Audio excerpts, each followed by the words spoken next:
And that's for trash cans and benches? Yes, it's $9,900. Ooh, those are expensive trash cans. Yeah. Okay. I had a question. I'm just curious, and I always ask this. I don't know if you have it broken out at this point of what that bus shelter itself was at the cost in the bid. Well, there are two shelters in the bid. It's $33,000, but there's also relocations and stuff. So it's around $15,000, 10 to 15. I don't have the breakdown of the bids and all the items, but roughly You don't? the project is. I think, I mean, I don't have it to here. your question, What? the good news is that you can clearly see we are lower than the original estimate of $25,000 per bus shelter per this model, because there's considerable other work. Well, one's a move, and then one's a One's A a new new one. installation, Right. and there's additional. So it's right. Okay. The other question, just curious, in assuming we didn't get into the contingency money, you would be under the 69,000. If we don't use any of the contingency, right. What do you see in here? To me, and I don't know, it looks like a very straightforward, plain vanilla type thing. I mean, do you anticipate that there'll be that many? I know you have to put a contingency in there, but I mean, I'm just curious on, projects, how you feel that this would do as far as contingencies, whether we may not even have any. Well, I don't anticipate using the contingency. We do have some underground utilities in the area that we may need to move some things around, and that may be a cost. But the design is pretty straightforward, so I don't anticipate anything that would be a major change. When they do these, I know it's Napa Valley Transportation, do they give you sort of a cookie cutter type thing when they talk about these bus shelters? I mean, here's the way it should look, and here's the specs and this type of thing, or is that something we can determine? Well, they did give us some guidelines, but they gave us the flexibility to use the style of shelter that the town chose. So Yountville has unique bus shelters, and that was acceptable to them. Okay. I was curious, in the one you're talking about, I guess you're going to relocate it in a sense, but in looking at that particular spot, it's probably the only one in town that's sort of going to be buried back into a lot of vegetation, if you will, The for the trees. most part. Right. Yeah. And that's acceptable to the Vintage Estates people and what have you there? Yeah, it's currently a bus stop, and it'll Oh, I just have know a that, shelter yeah. added. So, yeah, we didn't have any objections.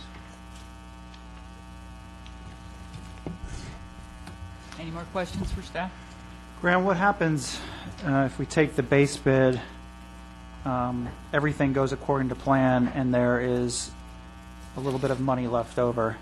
I know these are stimulus funds. Does that money go back to the Right. big pot? Right. It was a grant, and if we don't spend all the money, then it could go back. One of the things we talk about is there's a semi-seat that would go up on the east side of Washington at Madison. It may be possible to purchase another bench or something if we had grant money left over and NCDPA was okay with it. So instead of purchasing the three or so, we just purchase one, and the crew would just go out and install it. So it's something we haven't really raised with NCDPA, but it's a possibility.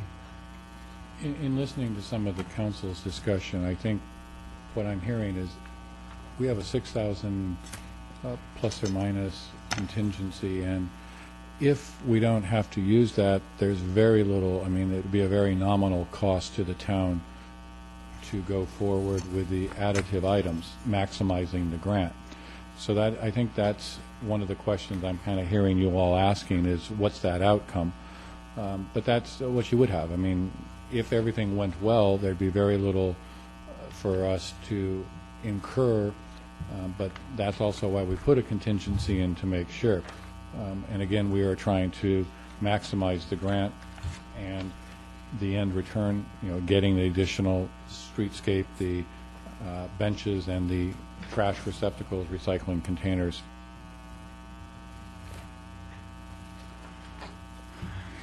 Vice Mayor, you have a question? Yeah, I'd like to follow up on Councilmember Chilton's question.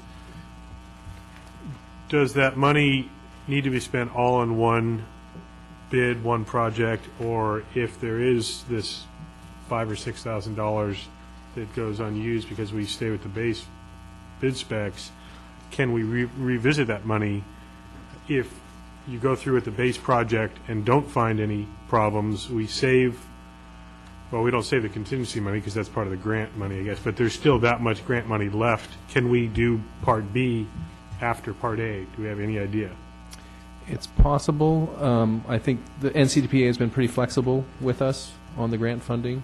It's just we're running into the deadline, and we put it out to bid, and we have the bids, so we wanted to work with one contractor and get it awarded and constructed. Would it be feasible and fair to the contractor to say, we're going to go with Part A, and assuming that everything goes according to plan, we may very well follow up with Part B at your existing prices? Or is that not feasible because they wouldn't really be able to absorb the cost like they would if we took the entire If I project could together? answer the council's question, under a competitive guiding process, we aren't able to do that. The contractor does not have the legal obligation to hold the price for additive, whether it's deductive or not. Now, They have the opportunity to do so, they but could, not the requirement. They could, and Okay. I'm just saying, but they don't have, they could turn around and say those items are now $12,000. Right. Okay. So that's why we're being, there's another element also. We have a deadline for this particular level of federal grant money to be spent, and that's part of the dilemma, is we need to ensure that it's encumbered and meet the reporting requirements for the stimulus funds. So that's something we certainly can look, if your approach is to do the base bid, see how we finish the project, and then approach it, we can certainly take that. We just need to advise you, we may not, whatever balance is left, we may not get, and we may lose the opportunity to get the additional benches and receptacles. Well, if I can just follow up then, how critical are the replacements of the benches and receptacles?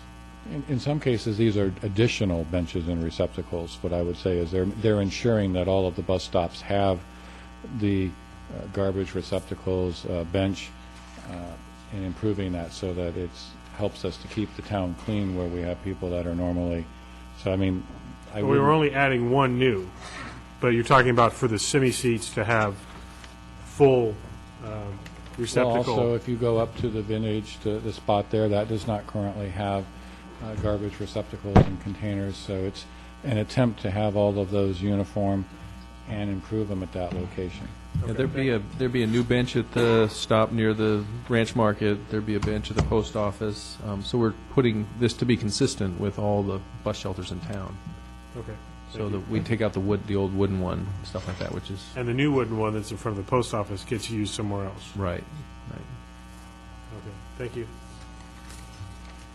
I figured 4 benches, 1 semi-seat, and 5 cans. Is that it? I think you're right. Yeah. All right. Okay, that sounds about right.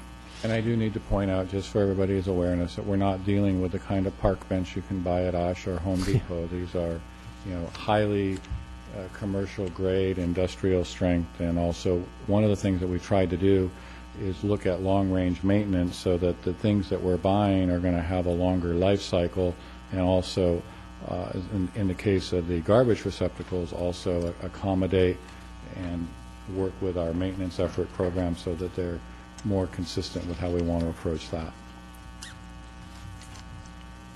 Any more questions for staff? Is there anyone from the public that would like to comment on this item this evening? Seeing no public comment, I'll bring it back to council for further discussion and or direction or motion. Councilmember Mueller? I kind of think trash cans and good quality benches are probably going to save us the money in the long run in terms of somebody throwing trash around or having to refix benches. So we do have the money in the capital project fund, and I do hope that we really strive as best we can to not have to spend this. But I'm okay with approving the extra $5,000 that would come out of the capital projects fund reserve if we need it. Councilmember Chilton? I at this point would support the recommendation number 1, which is the base bid. I've heard enough comments, I would say, over the last 6 to 9 months about stimulus funds and building bike paths, and superintendents here. We're building bike paths while we close schools, and we're replacing benches while we close schools. So I don't think we would have done all this if we had been spending most of our own money, which is ironic enough. So I think we should have a contingency. Number 1 is plenty as far as I'm concerned. Okay. Councilmember Dutton? Well, there is no, I guess the option 3 is do nothing, but that isn't something that I would incur. I do, at this point, I have to support 2. I think the fact that we can get everything done, my fear we just do the base bid and or that money is just going to disappear. And I would hope that we don't come in with any contingency and we could be right at the 69,000 and get everything we want. I think if we go less, that money's never going to be coming around again. I think, like you say, we'll run out of time. So I, at this point, would support number 2.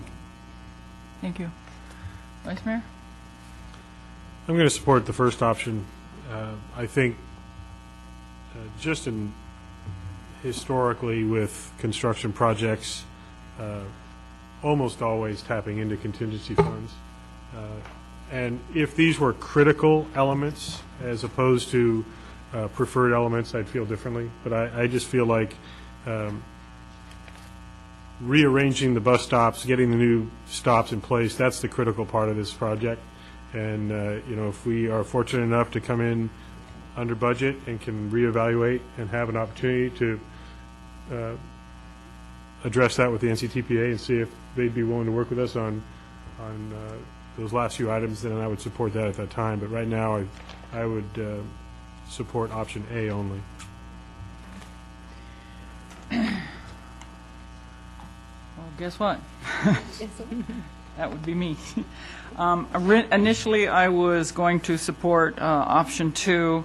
I don't want to lose any of the grant funding monies.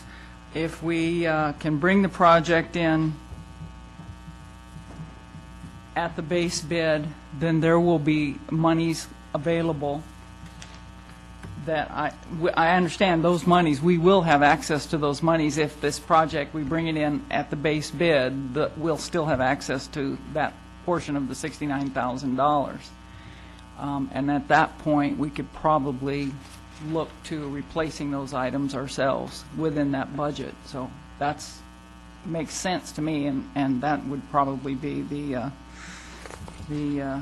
more practical solution. So I think I can support option 1. So, Can I make one last comment? yeah. Go back to the complaints about the bike path that I've heard, and maybe the Napa County Grand Jury is watching. These are funds that come to Yountville, and we can only use them for very narrow, specific purposes. And the question came up with the grand jury: why are you running brand new buses when you haven't paved the potholes in the road? And the answer is because we can't use the money for that. Right. And I have enough problems with the way all this money is being spent in the first place, so I kind of feel like it's hypocritical to even spend it at all. But it's going to go somewhere else and be spent. It's not going to go back. So, this is good, but yeah, I think the priorities are a little bit out of whack.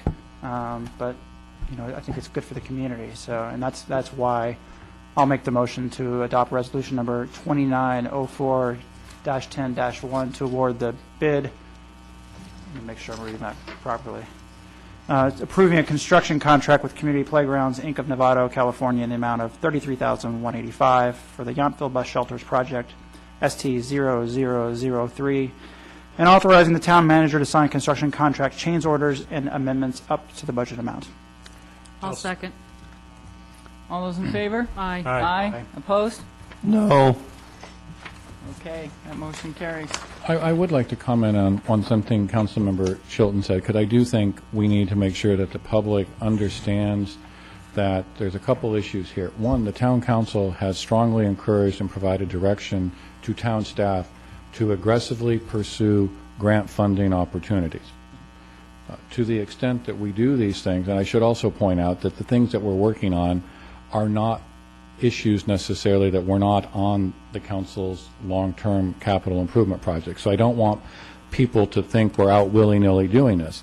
We have been successful in a couple of transportation and pedestrian-related categories. These are funding structures that are restricted to these types of things. There are other grant programs. Napa Valley Unified School District is being very successful at some of the stimulus funding grants that are earmarked for schools. So I just want people to realize that the way that a lot of the stimulus funding has been distributed is in a broad range of chunks, and then they're chunked into categories, and then some of them are distributed on a per capita basis, very little. Most everything is actually being distributed on a competitive basis. We've been fairly successful in bringing, and I think that's a credit to the action of the council and the staff. It's ironic that a couple of them are falling into these areas, but I do want to make sure that, we've been replacing a bike shelter a year at $25,000 to $30,000. This is going to let us complete this project, and then, that future money will allow it to be used for new capital projects going forward. The same way the bike path that we're building had been in the planning stages and was an unfunded future project that the town had. So I just want the public to really understand that, we're trying to do the best of both worlds and be responsible with the funding that we do receive. Good. Thank you for that clarification. Dr. Sweeney has arrived, and I think it would be appropriate to welcome him to the podium if you'd reopen public comment. At this time, we'll reopen the public comment. Mr. Sweeney? Dr. Sweeney, sorry.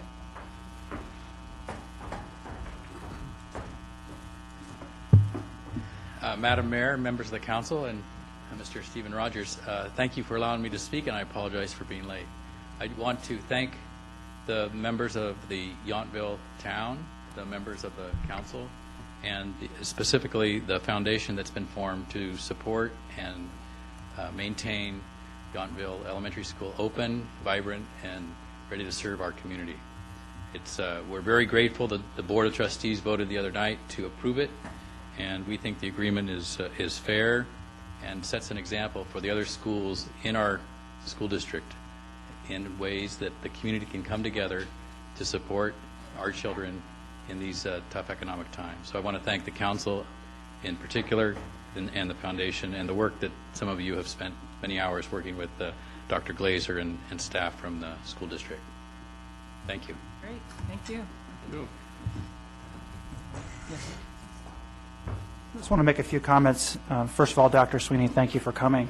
And as I'm sure everybody knows, I've been greatly involved in this effort and on the subcommittee also with the Vice Mayor John Dunbar. We have worked, I think now almost for a year on this effort, and really started in with the school board, Dr. Glazer, and many, many hours of meetings and discussions and ideas. And I want to thank, first of all, Dr. Glazer is not here, and he's probably thrilled about that. But thank him for his efforts, and I think that it was really one of his legacy items in his last year of finding a constructive way to save this school. And I want to thank Dr. Sweeney for taking that torch in a very positive and constructive way and going past the finish line.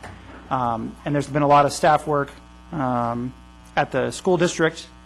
Steve Rogers has assisted as well. We have a new foundation in town, the Yountville School Foundation, which we have a board already of 7 members. One of those members is here. It's Jennifer Morse, who's sitting right next to Dr. Glazer, or Dr. Sweeney, excuse me. She is the PTA appointee and a resident here of Yountville, an attorney in Napa. And we have a lot of other parents, but also community members, including town manager Steve Rogers, who's on our board, and myself. So again, thank you very much for coming. We're pleased this will not be the last time you will be in Yountville this month. School starts, most people seem to shake their heads at this, but school starts on Wednesday, August the 18th. And see, there we go. There we go. And it's tradition at Yountville that on at least some mornings, sometimes all mornings, the whole school gathers around the flagpole over in the quad, has the Pledge of Allegiance announcements, and Dr. Sweeney is going to come for that opening bell on the very first day of school, the first school he's going to visit. And I think that's a very strong message to our whole community, all of Napa County, all the folks who open enroll up from Napa that come to our school. The Yountville School has great support in the school district and is going to be here for many, many years. So I would invite everybody from the community to that event on August the 18th. And we look 8:30? at 8:15. 8:15. First bell at 8:15. Don't be late. They don't wait. So at 8:15 on Wednesday, August the 18th. And we look forward to hopefully many years of a very positive relationship. So thank you. Thank you for your comments. If I may. Vice Mayor? I'd just like to add to Councilmember Chilton's comments, and certainly thank you also for coming here and recognizing our efforts. I'd like to thank the entire council, because it was about a year ago when we were talking about the possibility of losing Yountville Elementary School, and we stepped up. We heard the community stepped up, and we said we're not just going to sit and watch this happen, but we were able to put some actions in place, sending a letter of strong support for the school from the entire council, and I think that really set an early kind of tone with the discussions with the school board, and they were very responsive. I mean, it was very challenging what they were going through, having to close 3 other schools in the district, and they certainly didn't want to have to close a single one beyond that if they could avoid it. This is not the end by any stretch. This is the beginning of a lot of hard work that this community told us they're ready to do. And so we still have a lot of hard work and a lot of fundraising to do to make this agreement viable. We don't want to just sit and wait and hope Sacramento gets their act together, because we all know better than that. So I think, again, looking at the board of directors that the foundation has put together, it comes from all different parts of this community. And that's the beauty of it. And frankly, we talked after this that this could be a model for some of the other parts of this school district and other school districts that are in a similar challenging budgetary situation.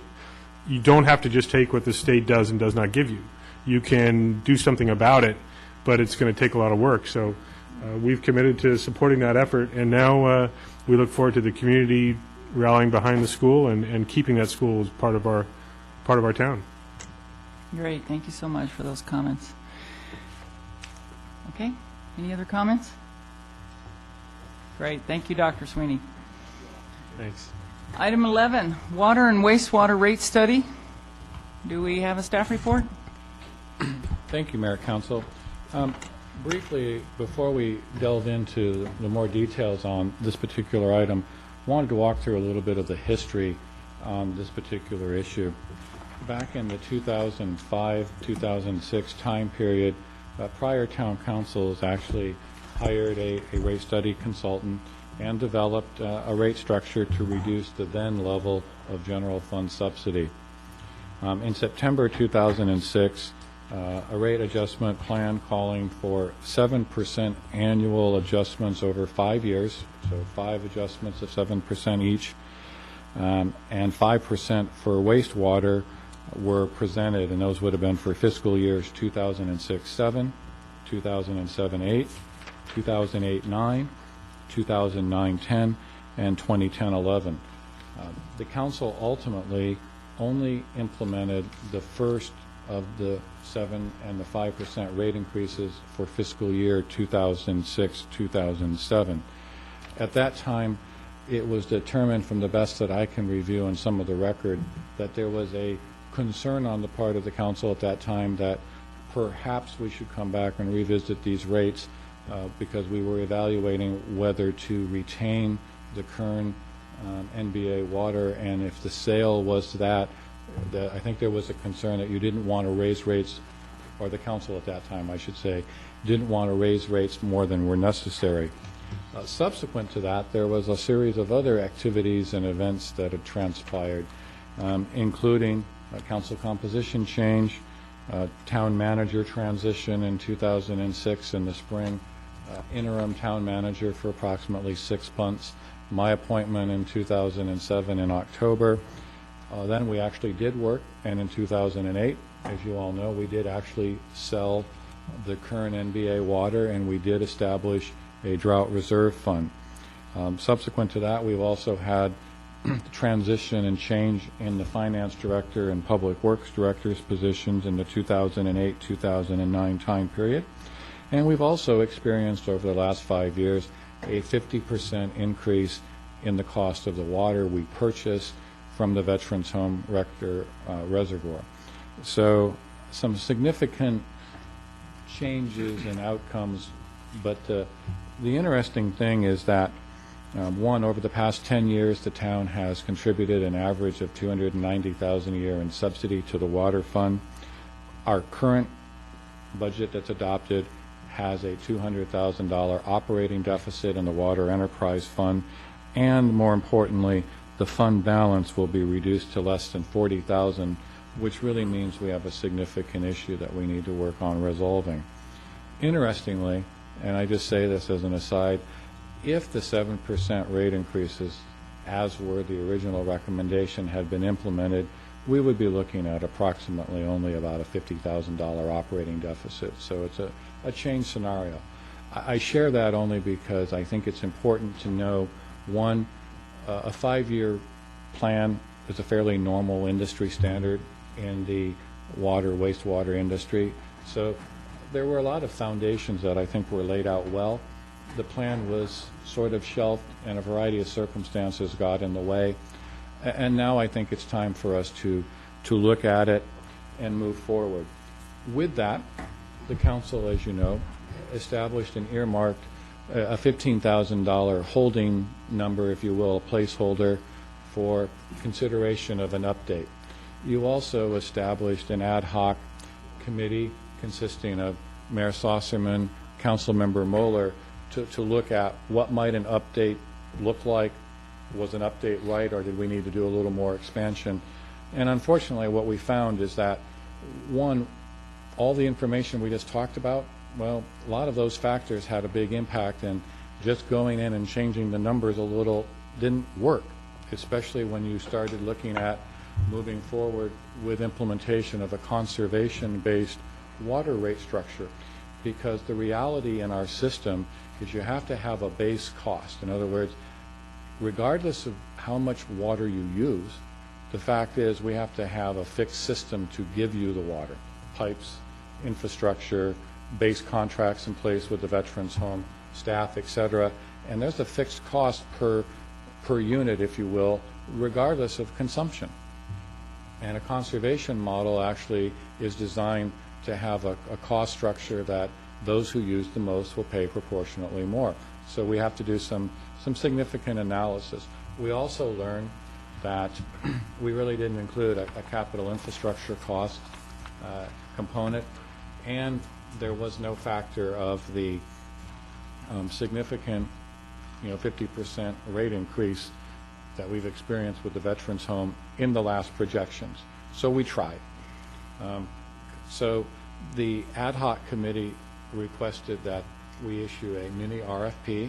They evaluated reports that were submitted by, we found online for some different agencies, and we solicited reports from some of the top companies, including the firm that had acquired the firm that did the last rate study, which is HDR.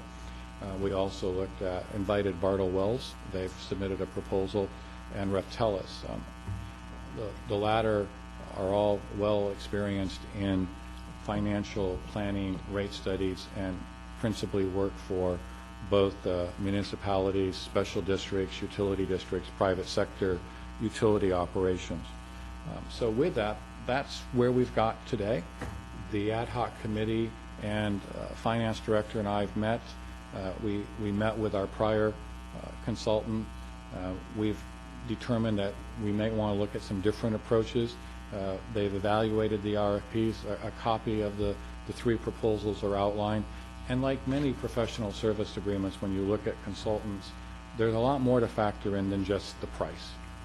Because price is there, but level of service, background, and approach, they're all very different. So with that, what we have learned is that our $15,000 placeholder is also not adequate.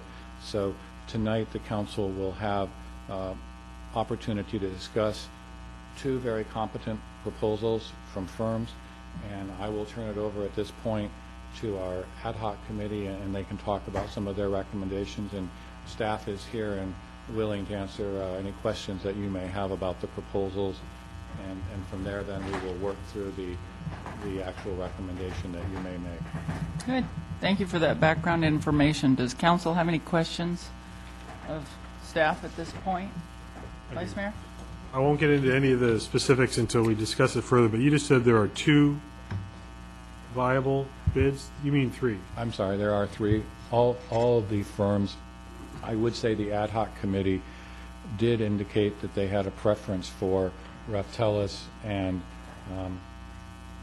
Bartle Wells. So I'm sorry if I But want they all to qualify. There are no reasons to exclude any of the 3. That would be correct, but I will say the ad hoc committee did indicate a stronger preference for the other 2. And you mentioned distinct differences in the service levels between the 3, and maybe we could get into that discussion, because looking at the 3 reports, it sounded like this is a fairly straightforward I think project. those are some better questions that if you hear some of the comments from the ad hoc committee, that then we can have a broader discussion that way.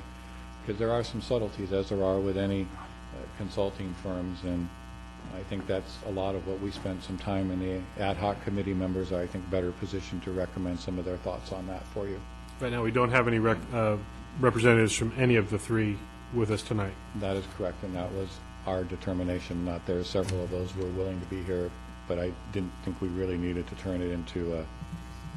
It's an internal thing Okay. for us No. to figure out who in this Okay. That's particular fine. project. Thank you. You have a question, Louis? Well, and you can say whether this is addressed by the subcommittee, but I think my concern when I read this had to do with the fact that it seemed like, was it Raftellus? Is that the right way? Raftellus? Raftellus offered some components, this sophisticated but user-friendly financial rate model tool that can be used to adjust rates. Is that something they offered up? I mean, did you go back to the other companies and say, our RFP may not have said this, but we were offered this, and this sounds great. Can you do this? Because somebody gives a response, and it sounds better, but that wasn't necessarily what was asked for. If I may, you guys really need to listen to the 2 ad hoc members. Okay. Councilmember Chilton, what I think you're answering, different firms approach different things. They can accomplish the task. You've identified one of the things that Raftellus has spent a lot of time in. If you choose to go that route, you are going to get a more sophisticated proprietary approach, a rate modeling structure, very different. Bartle Wells offers a Excel-based structure, and they will potentially both do certain things, but Raftellus has a very different modeling tool. And when you look at the proposal, and that's certainly something that we need to evaluate. But that's not, a rate modeling structure was one of the components that we've asked for. I think that the committee can discuss some of that a little bit from their perspective. But you're not getting a lesser potential outcome. It's just there's different tools and how they've approached refining it and that type of if that answers your question, if I'm being helpful. Okay, well, I'll start. I was very, very impressed with both proposals we had to review at the time. HDR came in kind of late, but I've since reviewed their proposal, and I'm impressed with that as well. But the Raftellus proposal is far more sophisticated than the other 2 proposals in terms of the technology that they're offering and the modeling that they're offering. I was impressed. Their proposal is very impressive. You've looked at it, I assume, and it impressed me. Can all 3 of the firms meet our needs and do what we need them to do? Yeah, probably. It depends on how this council wants to receive this information and what you believe we can do with this information down the line for future analysis and that sort of thing. But I was very impressed with Raftellus, but I was also impressed with Bartles, because I liked the approach from their proposal. It was very simple, it was very direct, it was very clean, very organized, and that impressed me. And but then on the other hand, you've got the high-tech toots and whistles and everything that goes along with that, which was also very impressive, but then we're going to pay for it. That's the route we choose to take. And reading through the HDR proposal, I was comfortable with that as well. So that's my take on it. Councilmember Mueller? Okay, I'll kind of start back and fast forward as much as I can from the last discussion we had about water rates, and Vice Mayor Dunbar said, why can't we just update the current model we have? And so I thought pretty seriously about that, and I said, well, yeah, why can't we just do that? So really I spent quite a bit of time really looking at all the assumptions in there and what they use to calculate those numbers. And as Steve outlined, I won't go through again, all the additional new information. And it was really just something we just couldn't update. I mean, we would be changing everything. I thought that would be the simplest, easiest approach, because these are just Excel-based models, and we can kind of do that. But it really wasn't something, there was a lot of information in there about rates with and without the North Bay Aqueduct water, and a lot of other parameters, you know. And also now we're, I'll just say, you know, a little bit behind the eight ball, since we haven't adjusted the rate since 06, 07. So it would really be totally starting over. So that was my first, like, that's an easy thing to do, and I just really came to the conclusion that wasn't really going to work. We did, however, have this $15,000 placeholder and brought in Foresight, who now has been bought out by HDR. And, you know, we had lots of questions we really didn't have answers to, like how come they didn't put in all the, we really, in addition to just changing the rates, there's all the capital improvement that we need for the Water Enterprise Fund as well as the Sewer Enterprise Fund. None of that was in there, so he knew that that was exactly what we wanted to talk about. I'll let the mayor comment, but I really got very, very little out of that meeting. It was a lot of stuff that just nothing happened. And as Mayor Sosserman reminded us after our discussion when he left, was this was the, even though this is a new firm, it would be the same guy because he's local. And Mayor Sosserman reminded us that this was the guy who put together the model before, that took a 4-hour meeting, and nobody was very warm and fuzzy after that meeting. So we just didn't think we wanted to go down that path again. So that's why we, you know, requested we really looked at a lot of different end products, because we thought that would be a good way to judge these people without bringing everybody in, because time is of the essence here. And is why we've selected the top two, pretty much based on other rate model studies that they've written for a lot of different municipalities.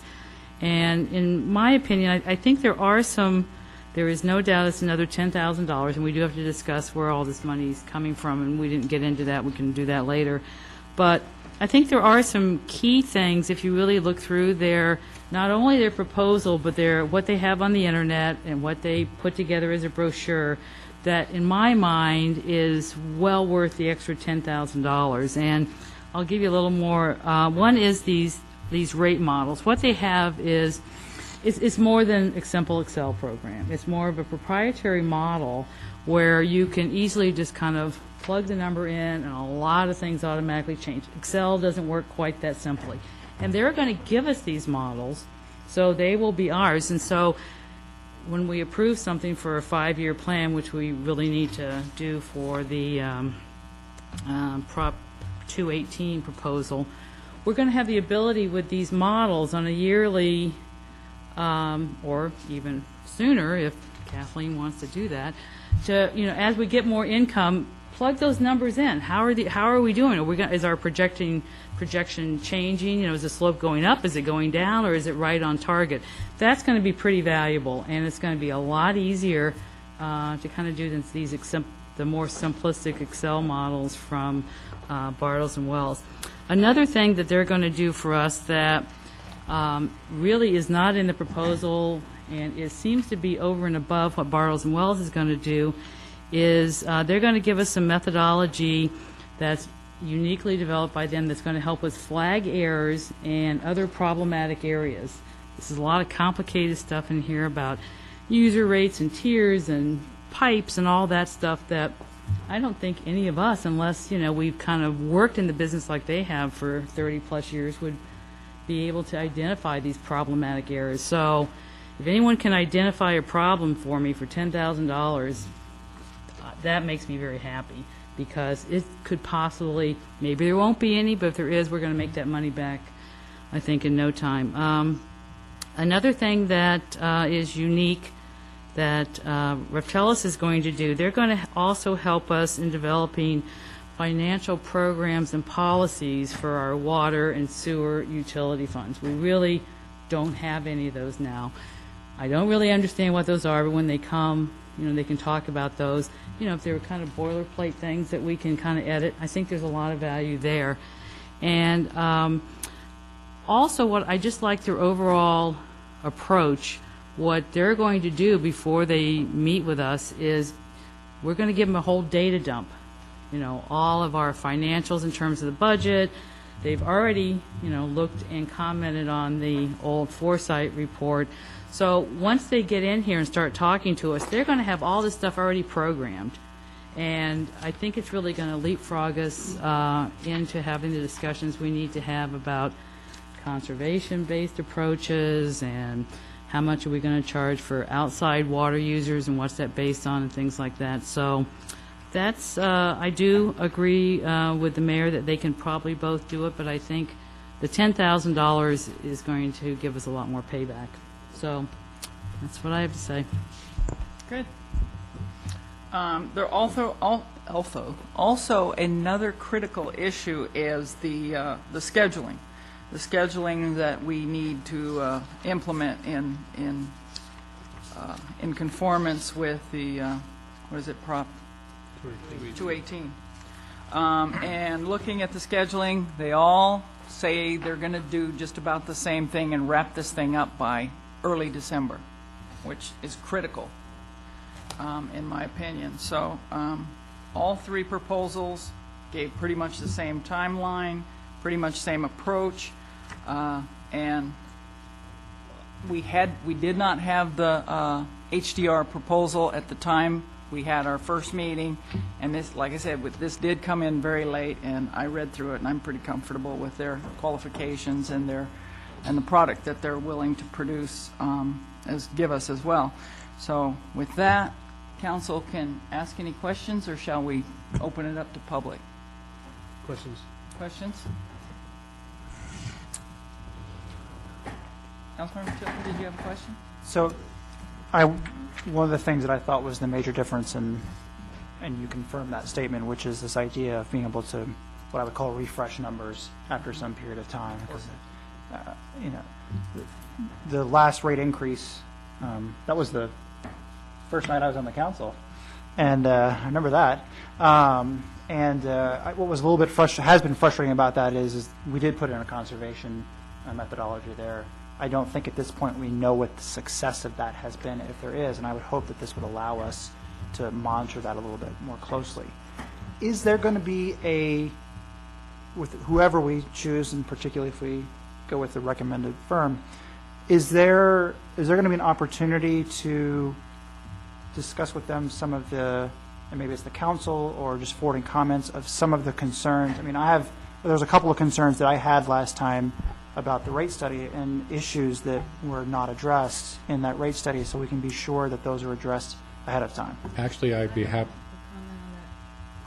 You can tell us the general, but back to these models they're going to give us, we're going to give them a big data dump. They kind of know generically which way we want to go. And there will be a meeting all at Steve talked about, where we do all have to give a consensus input into this. But what's nice about their models, they will have a computer probably. They will be able just to input that data right then and say, okay, Louis, if you want to do this, boom, boom, boom, here it is. So it'll be a very real-time, interactive way of, then when we see that and we see what else it affects, and we can, somebody else might have another comment. So we're going to have a very interactive workshop with them and these models. So.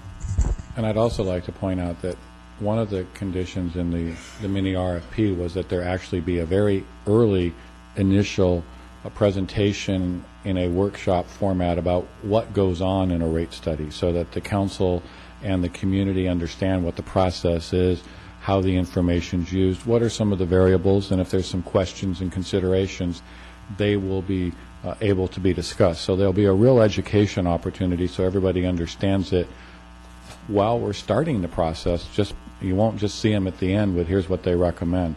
And that was something that we felt was very important, and we actually put that in as a component. So yes, I think you will find that either firm is conditioned to do that based on the RFP, and there'll be a better understanding of how we go about doing this, what information, and make sure there's some of the elements.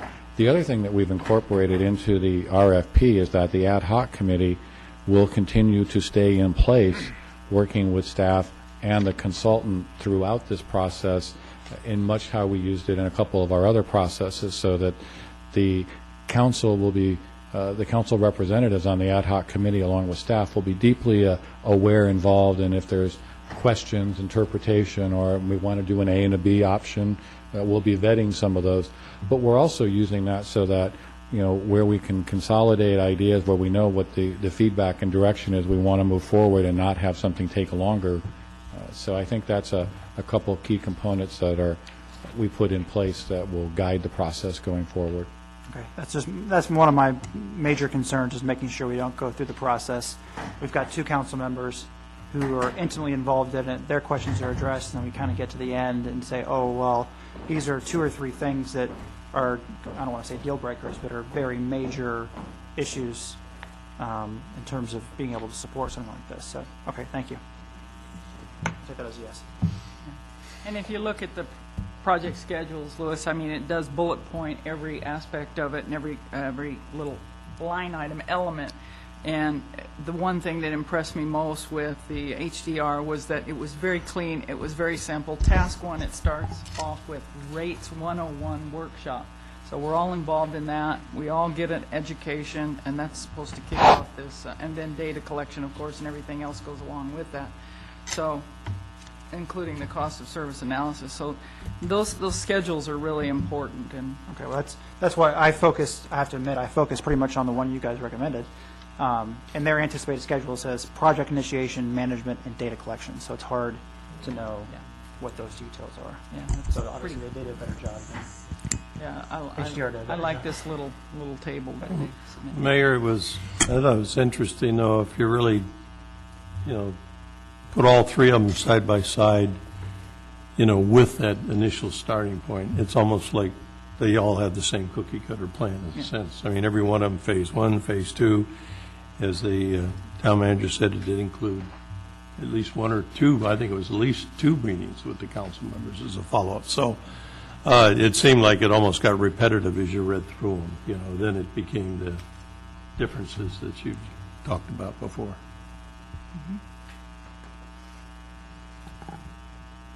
If I may. Vice Mayor? I have 2 questions. One, if the ad hoc committee or staff could explain a little more, you talk about this proprietary model. And when I hear proprietary model, I hear expensive, and I hear who is trained on it to understand the numbers, who troubleshoots it if it doesn't read what it's supposed to read, and are there additional ongoing costs because of this proprietary technology? So that would be the first question, and then I'll have one other unrelated. You make some good points, and that's an issue. That's who's going to run this model, who's going to be responsible for the data collection and doing the analysis, and who's going to be trained on it. You're absolutely right. So there's some unknowns, I agree, it's an excellent model, very sophisticated. It'll do a lot of things for us, but just changing over our financial software, what's that been a 6-8 month process, and the extensive training that's gone into that, and, you know.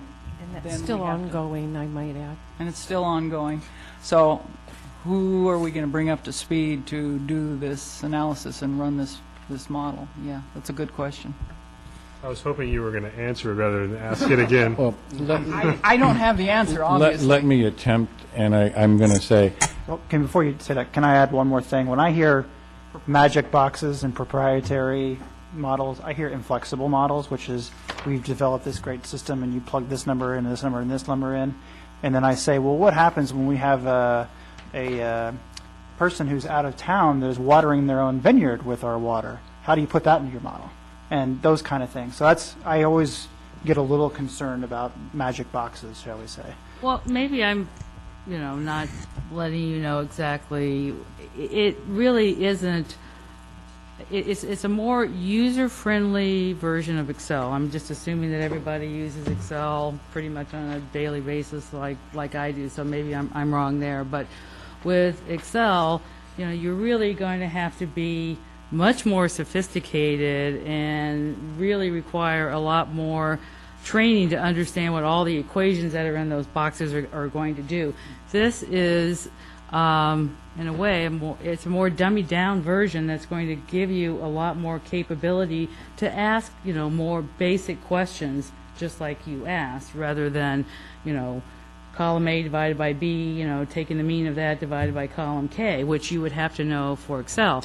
This one is just it's proprietary in that it's user-friendly in that you can input stuff in an easier way and get the answer you want without having to have all that, sophisticated multiple tables that Excel would give you for each individual component. You'd have to go to this table to get this answer, use that, plug it into this table over here, know what all those tables are. This seems to be a more integrated system that should give you an easier, faster answer if you have some data that's changing. So, if that's something that we need to look at. if I can, I do want to point out, the finance director and I had a good chat trying to make sure we understood and what were some of the concepts. And then I subsequently talked to Revtelis to have a better understanding. And I think Councilmember Muller's description is actually pretty accurate. Theirs is a lump sum not to exceed, so the training and development comes with that so that we're under there. What this is really going to do is a couple different things. The difference is we don't necessarily know all those little things that were done to make it work, but if a factual situation changes or you want to find out a worst-case scenario, boom, boom, boom, put them in, and what does it do? And in our case, we're going to have pass-through components. That's one of the things that we'll be looking at going forward, most likely, assuming the council approves, because we're a purchaser of water. We need to have flexibility so that when the place we buy water from, if it moves, we can go in and do some things.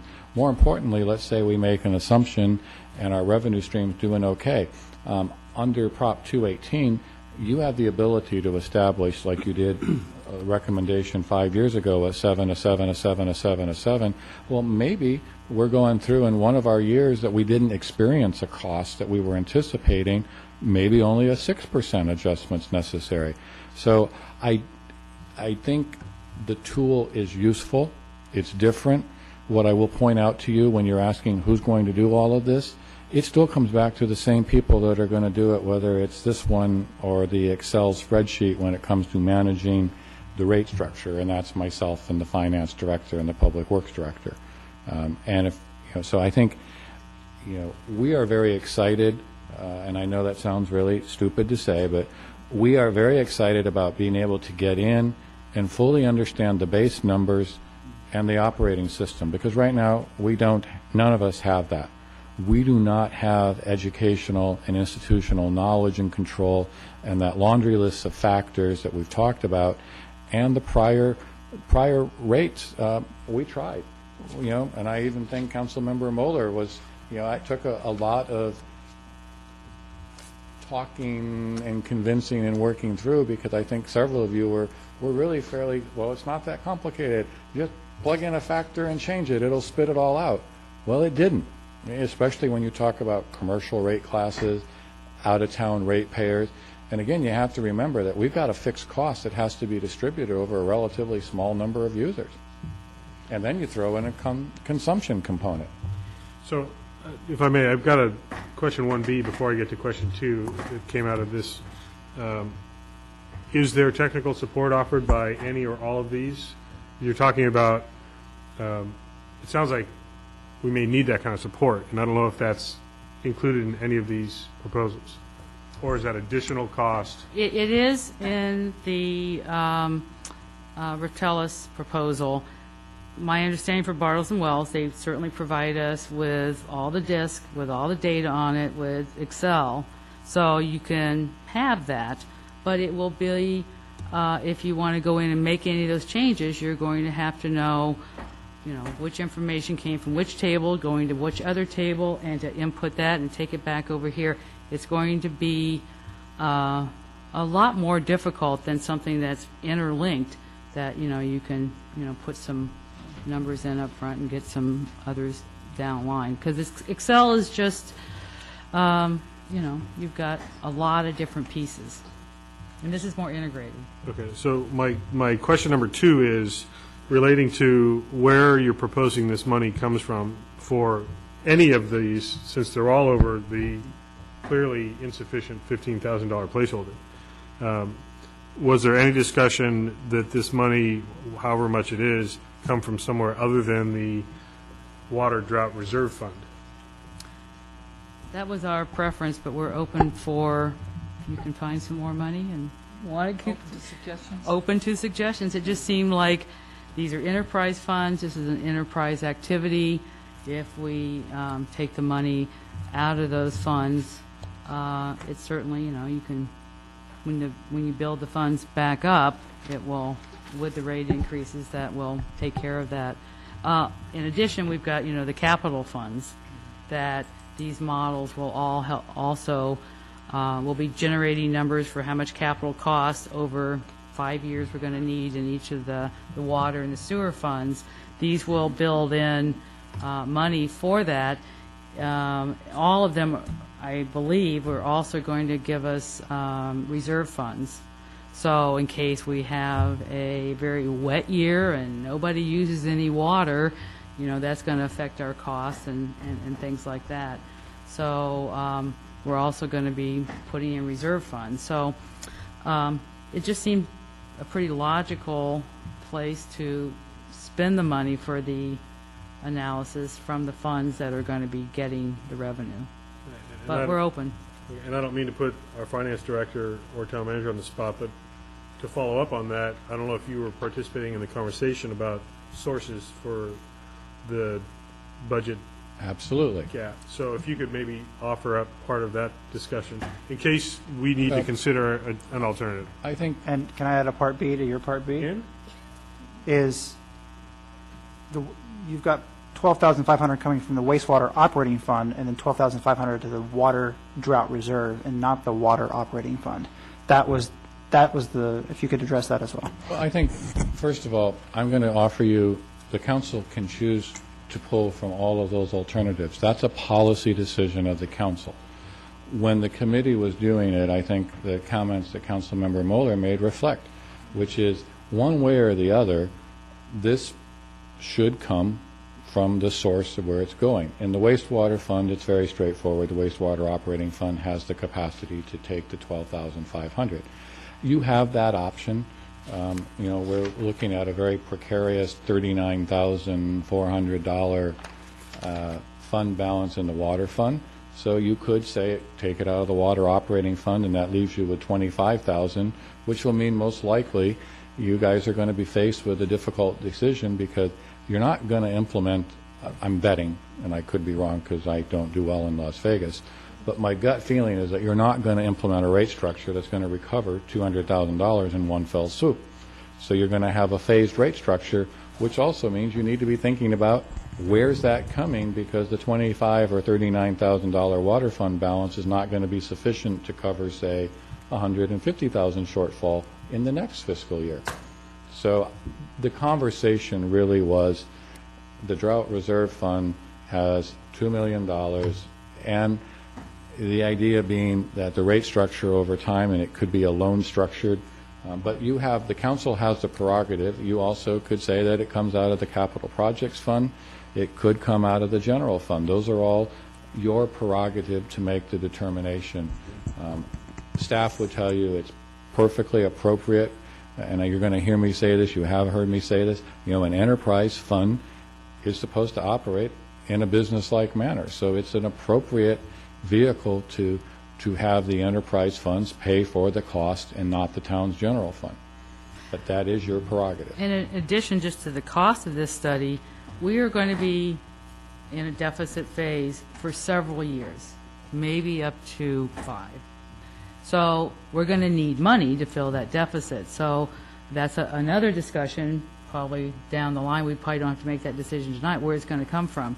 Well, there's $2 million in that water fund. So as our rates increase and more money comes in, that would be another mechanism to borrow from that and repay it. I don't know where we have many more millions laying around that we can borrow from, but that will come later too. Does that answer your question? Yes. Thank you. Any more questions? Councilmember Dutton, any questions for us? No, I just had, I think, some of the concerns that were mentioned, and I'll just Okay. wait to my comments. Does anyone from the public like to comment on this matter this evening? Good evening, Marita Dorenbecker. I had one question about when I hear proprietary, especially with computer programming, I'm wondering if we will really own that program, or are we going to be licensed users of it? Is that what the case is? Do we know? Because if we were to find that it's a really successful program, we want to use it other ways within the finance and budgetary, are we going to be able to do that as well? That's my question. Would you like me to answer? Okay. The answer is yes. This is not, I want to make sure everybody understands, it's a good conversation, but this is not like buying your financial operating software. This is an end product based on our unique components, and then it will have tools that then, we get trained on, and we buy it at one time, we own it. Well, like any software, any proprietary software, I mean, there's updates, there's changes, there's... If we want something 7 years from now, and, we may need to do something, so I'm not, but I mean, this is not like we're going to necessarily have to, only they can input it. Right. And part of that training and use comes to staff as a part of that purchase. But I really do want people to understand, we're not talking, we have a very sophisticated financial software database utility. This is not at all like that. This is a much less complex, it's a focused particular software, and I think people need to understand that. It will be a great tool. Excel's a great tool. Staff does know how to use that. The finance director is much more proficient at it than I am, but I do occasionally know how to merge cells. Link tables. Okay, thank you. Thank you for your comments. Anyone else? Okay, we'll close public comment and bring it back to council for further discussion. Councilmember Dutton? Well, I appreciate everybody's comment. It certainly brought me up to speed because I am not a computer literate person by any means. So I guess in reading through there, obviously seeing the proposals, and I thought they're pretty similar. The comments that come along, and I think obviously the writing factor says, are we willing to cough up an extra 10,000 here for? I don't know. I wrote down bells and whistles. I know there would be some arguments about that. I guess when I go back, and you mentioned, well, all of these different things, they put an example in there of El Toro, a town of 55,000. We're a town of 3,500 people. So it's really hard for me to believe, although some of the numbers, but the residents probably haven't changed by less than, or the households by 10 or 15 in there. All of the other components that went into the initial study.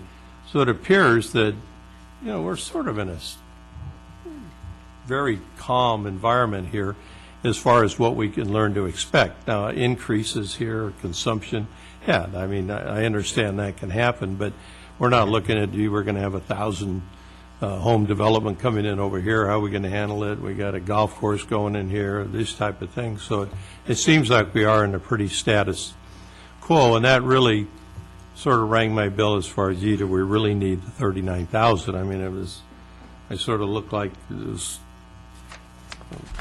some little lady that went down to a used car dealer and said, I just need a car to go from Yountville to Napa. And he sells her car that's got a GPS system, four-wheel drive that she could take all over the world. And no, I just want something nice and simple. And I'm not convinced yet that maybe Excel just can't do that same thing as Bartles operates. The other one was where the money comes from.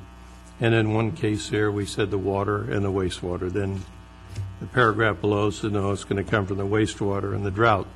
I do understand that it's got to come from somewhere. Initially, I looked in the drought fund. Yes, $2 million, big number. Why not borrow? I guess what I see all of a sudden, oh, here goes the first chip out of the armor, and then what's going to come next? And I don't have to tell anybody. I mean, irregardless of where the numbers that we have, it's not going to be a great year for anybody. And so to go out and spend any excess money that we should, that we feel we have, I think is strictly wrong.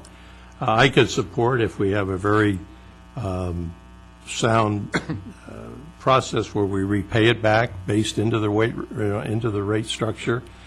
As far as the structure itself, I mean, from the get-go, it was always a conservation approach thing. I didn't think there was any doubt that that's what we told the people. That's the way it should be. We want to conserve water.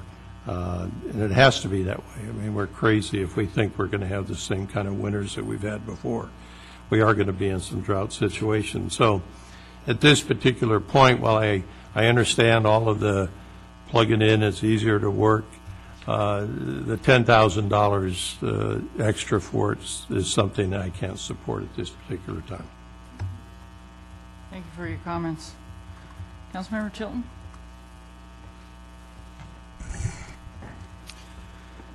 Well, I'm pretty conflicted on this one. I will say that I feel many of the same sentiments as Councilmember Dutton, and I'm going to go in reverse order. I do not believe that this should come from the Drought Reserve Fund. I think that the question that we have to ask ourselves is if it comes from the Water Operating Fund, is that fund is so close right now, and if we did have another wet year like this year, that conceivably could take that projection of it's a projection of $39,000, I believe, at the end of the year, as opposed to reality. Isn't that right, Kathleen? It could. The projection is pretty conservative, but Okay. it could. Okay. So, well, I won't put words in your mouth, but if I'm going to do a perfect world, I think it should come from there. I don't like the first chip being chipped off of the Drought Reserve Fund, and I even say that. I know that Councilmember Dutton didn't support that $2 million number, so I'm going to give you a lot of credit for trying to keep it at $2 million. So I definitely think that it should come from elsewhere, and I think it should come from the Water Operating Fund if possible, and that's a responsible thing to do. Secondly, I'm going to ask you, I'm going to put you on the spot again, Kathleen, is I just, as a former consultant, I know what you do, and I guess my concern has to do with the concept of proprietary software and what I call the magic box. And from your perspective, having seen what you've seen, and hopefully you've seen enough, versus an Excel spreadsheet that if you said at the end of year one, you know what, we had a really great year, and I can plug that in, and it's going to recalculate, what my capital reserve is going to be. And do you feel confident that the Raftellus is superior enough to justify that cost? That is putting me on the spot, but Yeah. I think they're actually both based on an Excel model. because Underlying? They Yeah. do, yes. Yes, and I think either one could do the job. This, the Raftellus software offers more graphics and things like that, but I think either one could probably get to the bottom line and get the answers that we would need. Well, then I will concur with Councilmember Dutton. Vice Mayor? I'll go in the same order as Councilmember Chilton. I also did not support the full $2 million in the drought reserve fund, but I am going to take a position to protect that, since that was our decision. And it is not a piggy bank for operating deficits. If we let ourselves do that, 10,000 here, 50,000 there, and then we have a drought emergency like it's there for, then we have a real big problem. So I would support either the water operating fund or even the capital projects fund if the water operating fund is insufficient. In terms of which proposal to accept, we just had a conversation where we cut back on a wish list because of $5,000. And now we're talking about spending at least $10,000 more. I mean, I was disappointed in the first case that we got so little out of our 2006 rate study. We put a good structure in place that was going to help us deal with what has come to pass today. And for, I understand, a variety of reasons, and most or all of them legitimate, we weren't able to follow through on that. And so now we have a problem that won't go away anytime soon. So it has to be addressed. We can't keep putting it off. But I definitely hesitate to spend even more money when it sounds to me like it's, the car analogy I think is a fairly valid one, that yes, we would love to get the top of the line and get the extra graphics and the extra ease of use and whatever else that goes with it, but to be fiscally prudent, I think it makes sense to go with what we can better afford. And I'm going to try to not call them Bartles and James. You guys have all been setting me up by saying Bartles, but Bartle Wells, it sounds to me like, and through my evaluation of their proposal, they can absolutely do the job. And if they were the best bid, I don't think we'd have any question that that'd be the direction to go. I was a little surprised that your recommendation wasn't to go with the initial company that did the study in the first place, but I understand through what you've explained to us tonight why they aren't as desirable as one of the other two. So I'm going to agree, support. I'm not going to support the resolution as it is written. I would support going with Bartle Wells at the lower price, and would still look to take that money out of either the water operating fund or the capital projects fund to help close that budget deficit. Thank you for your comments. Margie? I guess the only unanswered question that, and maybe Steve has the answers if you've talked to Bartles and Wells, if that's the way we're going, was two other key things. Besides the software, was a very nice description and presentation about Raftellus having methodology to flag errors and problematic results, and they had a really nice description in there that I just don't recall in the other one. So I would certainly like to ask them if they can do that, in addition to helping us develop these financial programs and policies for our utility funds. That wasn't in the other one, too. So if we're going to save the $10,000, it's just not necessarily software, it's these two things. Now, maybe a question to Bartles and Wells would be, we would like these things. And one other thing that Raftellus also talked about was that they actually do a quality assurance of all the numbers. That was a big problem for another rate company. They had to get attorneys. No, sorry, It's okay to have attorneys involved, but it was like a big mess because somebody didn't put in the right numbers and some bad numbers popped out, and all of a sudden, increased rates were coming in and the numbers weren't where they should be. So if this is something that, they can kind of do, because I think those things are going to be important. Also, Rotellus is really going to help us put together all the documentation for Prop 218. So if we're really equating apples with apples, I'm fine if it's just only the software. If these other things can be supplied, they seem to be, I really like flagging errors and problem results. I never have to worry about when everything's great. It's only the problems that I don't think we're going to be able to detect ourselves because we don't do this on a daily basis. So if they can do that, and they're going to help us with the financial programs and policies, and also have a specific quality assurance that goes through all the inputting all these numbers, I'm fine with saving $10,000 if it's just the model that we're saving it on. So those are my comments, and I'm open to where the money comes from, just some ballpark numbers. I don't know if we're going to have enough in the rate study, but I think that'll be one of the key things in the water fund that we should be able to ask them during our first meeting, so we can then down the line start making some of these policy decisions. They should be able to, come prepared with how much are we going to have left at the end of the year with a few of the scenarios they run.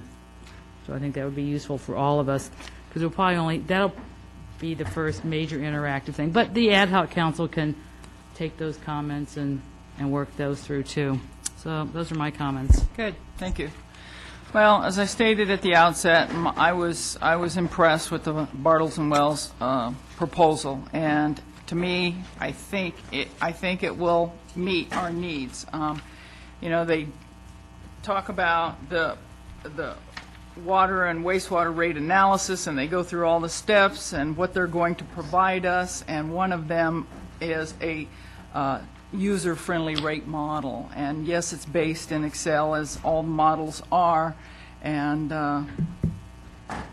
it also provides but it also provides for the what-if scenarios. And if that's, I just think, you're absolutely right. We're probably paying that amount over and above for the proprietary software. And they're a local firm. I was impressed with their report, and I can support the Bartles and Wells proposal. As far as where the money will come from, and my calculations are, we're looking at $24,500 for Reftelis, $14,500 for Bartles and Wells, and then HDR, which I guess we're not going to even discuss, $9,725 over and above our budget. So, yeah. Mayor, I have one more comment. Can we, if we're going to, we don't have a resolution, do we? Yes, we do. Well, we'll need a new resolution, but can we direct staff to ask Bartles and Wells, as we're putting together a new resolution, unless we just modify this one, if they can provide us with these extra for the same price? You just asked two different things. Okay. One, and remember, when you're dealing with consultants and proposals, one, I believe what you asked for, I was reviewing some of the base overview. It fits in the description of the firm. Whether that is something they will do at the same base price, Right. that I'm not prepared to say at this point in time. I don't think some of those things are necessarily very costly, but having looked at that, their proposal does let us have additional scope. If they've got some standard that we can look at. And that's what makes it hard sometimes when you put a base proposal. You guys have all seen several. There's little things you like from this one, little one, but you do buy what they're having. Otherwise, we end up with how do we do this? You do need to take action today on your decision on your resolution. With your August holiday break, we will not be able to meet the timeline that we identified as wanting if you do not take action allowing us to move forward. So, I'm actually happy to see you guys doing this, because resolutions are drafts. You can strike out and Okay. add some language here and there. And in this particular case, I was you going know, to say, we would need, Steve, can I do I don't want to read it all out, but can I suggest that we change the resolution to Bartles and Wells? The amount not to exceed, I believe, I just want you to confirm that I'm right, is $29,500. And I would propose that the budget adjustment number shrinks to $14,500 with $7,250 charged to the wastewater operating fund and $7,250 charged to the water operating fund. Those numbers correct? And just for the record, it's Bartle, not Bartles. Bartles and Wells? It's just Bartle. Bartle Wells Bartle Wells. It's actually Bartle Wells Associates. Associates? Okay. Before I would read all that out, does that sound, I'm just doing the math real quick on the fly. Yeah, those splits right, I said you did, Louis. okay. Wouldn't it come down to 15,000 because there's 10,000 difference? It's 7,500 would be the two respective. Well, I thought we had 39,500 and we have 15,000 budgeted. You, I'm sorry, 29,500. Did I read that wrong? right. Yeah. And I, No, you're right. 29,500 minus 15,000. and I put a $500 cushion 14,500. in, so that's where Yeah. that's Yeah. all Right. from A a cushion? I agree with Would you like the cushion? Let's see what you did. contingency. All So right. how do we change it? Okay, so I'll change that to If you not to want- exceed if you- 40,000. 7,500? I might need the extra 500 to get the financial policy model, so, you Okay. know. You got it. Okay. Shall I read that as Could you? an official resolution? Take a And while. we make the similar changes in item 1 and 2 under the resolve. Yes. Yes. I'll introduce resolution number 2905-10, approving a professional services agreement with Bartle Wells Associates to complete a financial plan and rate update study for the water and wastewater enterprise funds in an amount not to exceed $30,000, and to approve budget adjustment number 2010-11-01, authorizing an additional appropriation of $15,000 with $7,500 charged to the wastewater operating fund and $7,500 charged to the water operating fund. It will make the similar changes to the numbers and the consultant in the resolution itself. I'll second that. All in favor? Aye. Aye. Opposed? None. That motion carries. Thank you.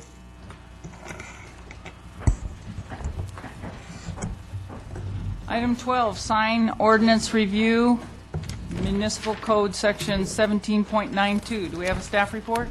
We do, and briefly, I'd like to just make a quick introduction. This is a slightly unique item, and it's brought to you because there are a couple issues that I just want to set the stage, and then Sandra and Bob will take it.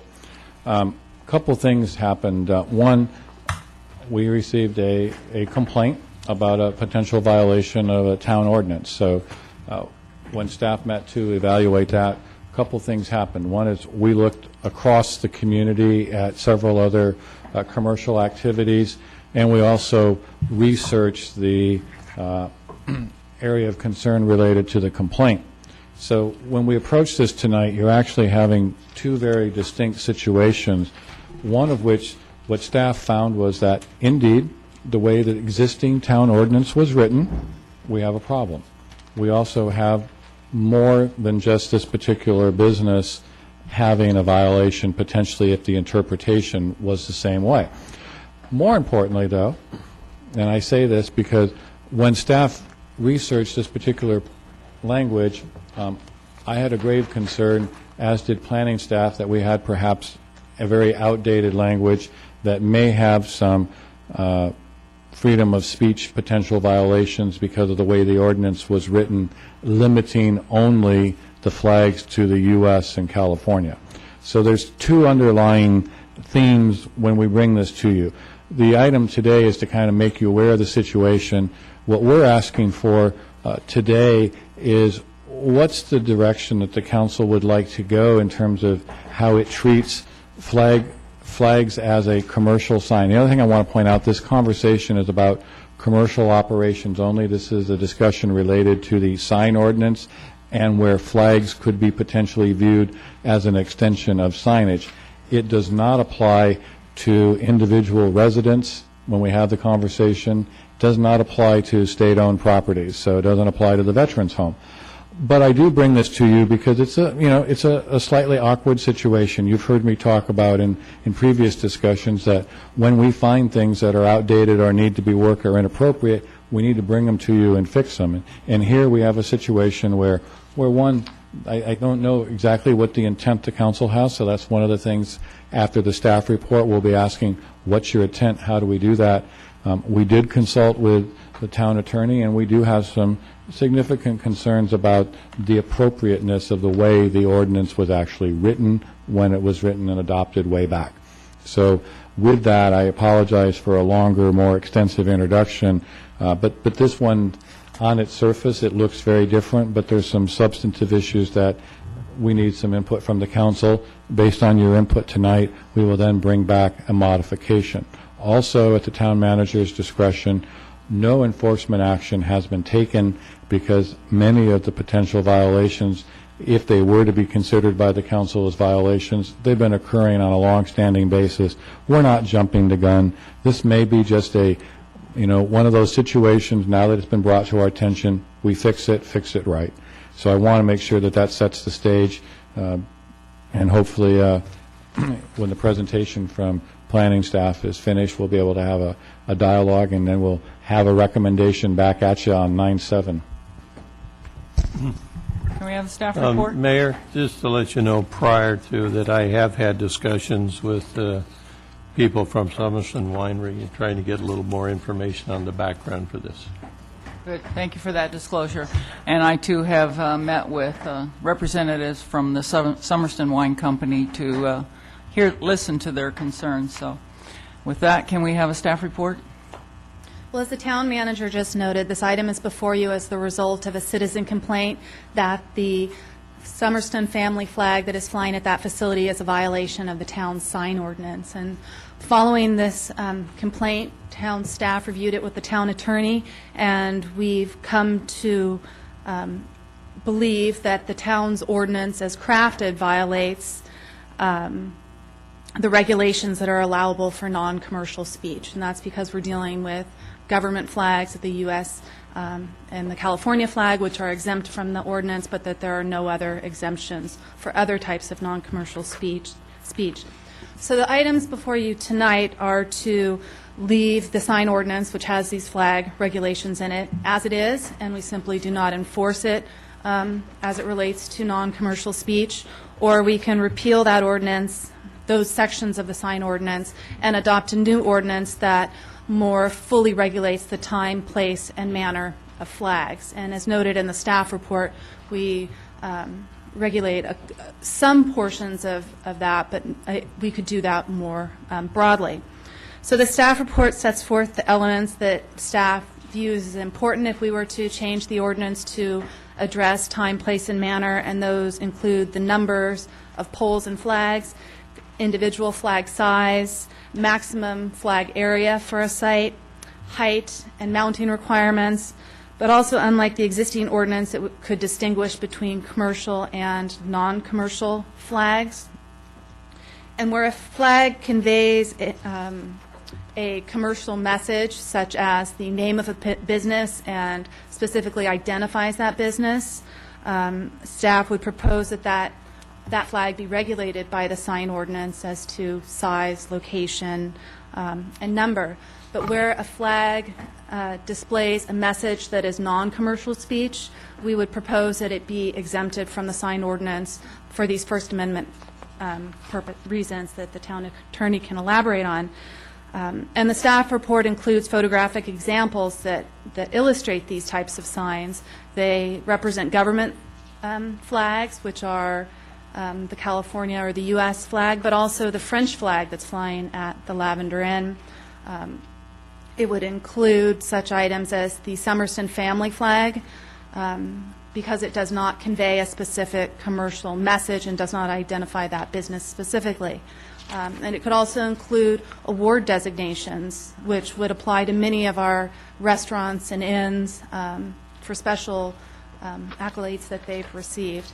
And this list is not exclusive, but these are examples of non-commercial speech that wouldn't be regulated by a revised sign ordinance. So this citizen complaint brings this issue before us and gives us an opportunity to revise the regulations on the flying of flags, and that's before you for discussion tonight. I have one other thing I'd like to add. Sandra gave you an option. It's correct to give you an option, but as a manager, I'm going to suggest to you, I'm not really fond of us choosing to ignore an ordinance, and that's just my bias, but I think it sets us up poorly. You know, here's a situation. I really don't think the application as it was written is working for us, but I don't think it's appropriate for us to, here's a provision of our ordinance, we're just going to kind of forget about it. I don't think that's a good premise going forward, and I see the attorney agreeing. So our recommendation would be that, based on public comment, your comment, that we will bring back a recommended revision for you at a future council meeting. Does council have any questions for staff at this time? Questions? Yes. Vice Mayor? A legal interpretation, and it sounds to me like we're going to be dealing with semantics in this discussion. Flags versus plaques. Specifically, I'm thinking of Relais and Chateau. It's not always a flag, it's a plaque. Is that considered a sign element? And do we treat them the same way in this language? Madam Mayor, members of the council, and I was waiting for my computer to boot up to go through what we have in our books. The concern that's been expressed by my office is the way that our ordinance is crafted. It allows for an exemption for the United States and the California state flag. Case law states that to allow for such exemption for those flags alone creates a problem, because you are now regulating content by exempting certain content. And I don't believe our flag ordinance discusses it in the context of plaques versus flags, but merely the type of flags that, if they're to be flown, are exempt from our current ordinance. So the biggest concern I have is that, in looking at our current ordinance, it would seem to me that the court would not enforce our current ordinance because we are regulating or attempting to regulate flags based on content. Now, there are two very important elements to consider. One is what is traditionally called commercial speech versus non-commercial speech. The U.S. flag, California flag, the French flag, other messages on flags that are not commercial in nature are non-commercial speech, and the standard to be applied in regulating that speech is very strict. Commercial speech is less lenient in the requirements of regulation, time, place, manner, size, whether or not you're protecting a legitimate governmental interest. But there is case law that there's actually a case from Florida that's almost on point to our specific set of facts, and in that case, the court struck down a flag ordinance where the city of Clearwater authorized the flying of two flags. The auto dealer flew 23 American flags, and the court struck down the ordinance not because of the fact that there was the number, but the fact that the ordinance restricted or allowed American flags to be flown and versus other types of flags. Okay, and another semantic for you, exterior on a flagpole. What if this is hanging in the window of a business? What if it's not on a pole outside? I'm just trying to think of, if we are dealing with the minutia of the language here, we better be careful that we're not just saying, okay, take it down off your exterior flagpole and hang it in your window, if that's not the intent of the ordinance. Well, as we would go forward on crafting an ordinance, we would be looking at those issues. The ability to regulate flags that hang over or on public rights of way, there may be the ability to regulate that. For non-commercial speech, again, it becomes much stricter. So if the council, let me go back and comment about whether or not to, you have an existing ordinance that probably, if the town tried to enforce, we would not be able to enforce it. Someone could challenge it, it would be struck down, so I would not recommend that the town enforces that ordinance. What do you do with that ordinance? Well, you could either, as commented, you could just let it sit and ignore it and not enforce it, or you could come back and repeal that ordinance. If you repeal it, then you either have no flag restrictions or no flag standards, or we go back and recraft the flag ordinance to impose reasonable time, place, manner for commercial speech, and take a very close look at what we can regulate for non-commercial speech. Thank you. Any more questions for staff? Yep. Councilmember Chilton? Well, let me go back to your auto lot example, because you confused me when you talked about the American flags, and they had 23 of them, and you said that it was not because of the law wasn't struck down because of the number, it was because it was discriminatory in favor of the U.S. flag. So did the auto dealer win or lose, or was it a push? In that case, the auto dealer won. The city's flag ordinance was determined to be unconstitutional because the ordinance in place in Clearwater, Florida, back in 1993, exempted 2 flags on non-residential property, very similar to ours. We allow 2 flags, but we allow a U.S. flag and or a California flag on non-residential property and commercial properties from the permit requirement process that Clearwater had in place. The court struck that down because, in fact, it went on to say that the display of the American flag or the state of Florida flag would be exempted from the permit process, while a flag displaying the Greenpeace logo or a union affiliation would require a permit. The court took the position that when you start to regulate content in non-commercial speech situations, you are in fact crossing that line of what is permitted under the freedom of expression First Amendment rights. So that's why it was struck down. So in the situation that a business wants to fly an American flag, and we have a side ordinance that says, or an ordinance that says you can fly 2 flags, are you saying that we really, I mean, if a business wants to put up 12 American flags, they can do it because they're American flags, they're non-commercial? Or were they not allowed to fly 23? The dilemma that we would face, like Clearwater faced, isn't the fact that we do have a right to limit the number of flags. Okay. We don't have the right to limit the content of those flags for non-commercial speech. So my next question had to do with this concept of commercial versus non-commercial, because it's a very simple concept, yet it's a very complex one at the same time. And we brought up Relais and Chateau, for example. That flag's been up for a long time. It seems quite commercial to me, and I don't know why whoever complained about the Somerset flag, which I actually thought may be a derivation like St. Andrew's Cross, why that wasn't complained about in the past. I don't understand that. Because that seems to me to be an overtly commercial statement, which I have no problem with, that flag, but it looks nice. So I think that's the bottom line. And, you know, if a wine shop puts out pictures of grapes and doesn't say wine tasting inside, is that, and how do those lines are going to be drawn legally? I think where you're dealing with there is when it starts directly relating to the sales content. If somebody flies a picture of a bunch of grapes, as long as it doesn't say XYZ tasting room open 9 to 5 and that's flying, again, you need to understand we're talking about this under the context of the sign ordinance.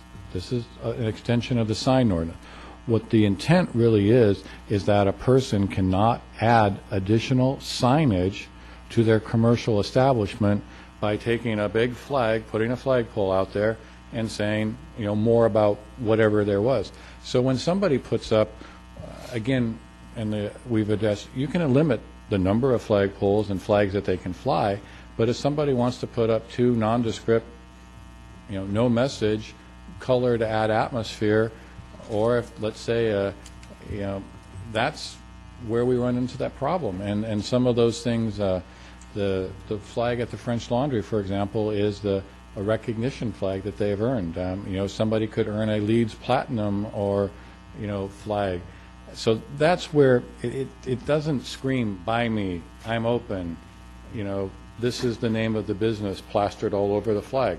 When it starts doing that, it walks, talks, and looks like a commercial sign. So the answer was a wine tasting room could put up a picture of grapes, or they can't? You would look at the purpose and the content, and the courts tend to examine whether or not the message that's being conveyed to the public is intended to be a commercial message. The example of grapes, if it's akin to, or if it's affixed to a business that sells wines, that's leading down the path towards commercial speech, as opposed to non-commercial. If you put up a sign that says "Save the grapes," you're probably back to the non-commercial speech element. You'd have to look at the specific circumstances involved. There is, you could probably take almost any example and try to argue both sides of the case, but certainly if it's intended by the person or the business that is flying the flag to convey a commercial business message, it's going to be viewed as commercial speech. Thank you. Councilmember Mueller? So, with that said, can we declare any non-government, and I'll come back to that, flag, a sign, whether it's blank, got grapes, or anything? Can we do that? Any non-government Government. sign?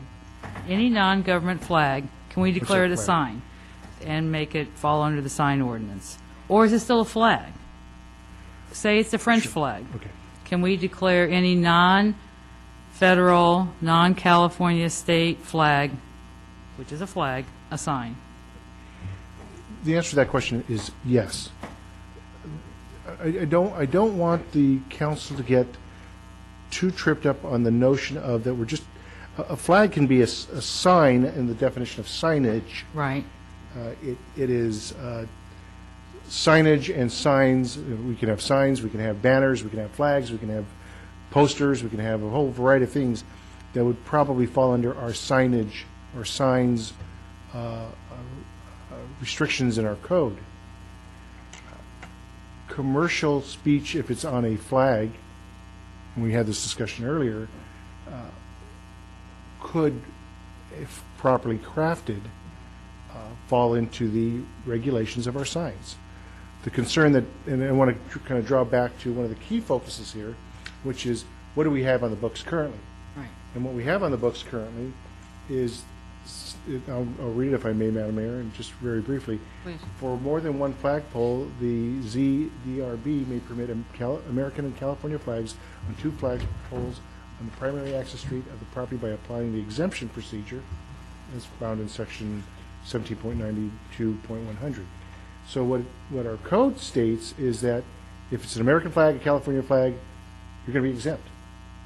And the case law says you really can't focus that exemption based upon that standard. Well, can I follow up on your question? Yes. Because your case in Florida said, use the example of Greenpeace and a union. So I think you go back to nationality or state flags. I mean, are we allowed to say that regulating political speech is very problematic as well? So that's what those are in some ways. I mean, can you draw those distinctions? If it's the AFL-CIO's office, which we're probably not going to have in town, but if it was their office, then that's a sign. But if it's, I don't know what other situations you'd have that. I guess it's probably the UAW at the car dealer lot. Is designating a city, state, country, is that enough if you want the Burgundy region of France or something, right? I mean, can you go beyond that and go to some of these other grayer areas? Drawing that line is the difficult part, I understand. I think at first blush, if you fly the flag of any country, it is, at first blush, probably going to be non-commercial speech. Very strict standard. Can't go out and just give certain exemptions based upon that content. However, if you fly a French flag in front of a French restaurant, someone might argue that you're really advertising what is being served inside that restaurant. I think that's a bit of a stretch, but what we want to avoid is giving preferential treatment, which is what we currently do under our code, giving preferential treatment to our United States flag and our California flag. Once we do that, the courts have said you're now regulating content. Because if someone wants to go out and fly the flag of Switzerland or France or Germany or you name it, any other country, then we are now putting different restrictions on those individuals versus those individuals that want to fly the U.S. flag and the California flag. Now, another interesting component about that Florida case is the city came back and argued, well, 23 American flags is no longer a non-commercial speech. It's really commercial speech. It's come by at my auto dealership because I'm very patriotic, and therefore come to our dealership. The court didn't buy that argument, but again, you can take what may appear at first blush a very reasonable set of facts and then stretch arguments to the absurd notion of it. So maybe one last question. If you can't give preferential treatment, can you give uniformly discriminatory treatment and say you have to you cannot fly any flags? U.S., California, Mexico, I don't care what it is. Now, you get a free speech issue, possibly, I don't know. And I guess that question is, you hear about the controversies of, there's some U.S. Marine who lives in a home development, and that development has banned flags outside, but I assume that's private property association as opposed to a governmental entity forcing against free speech. Well, there may be, depending on the nature of the development, there may be CC&Rs that restrict what you can fly or what you can post. But that's theoretically private, voluntary. Well, and I want to go back to how we originally started the conversation. This is a discussion on flags under the commercial sign ordinance. What a person does on their private residence is not covered by this. I also think that it's important that we think about the intent of what you're trying to do with this ordinance, and it's to prevent additional signage above and beyond to identify that.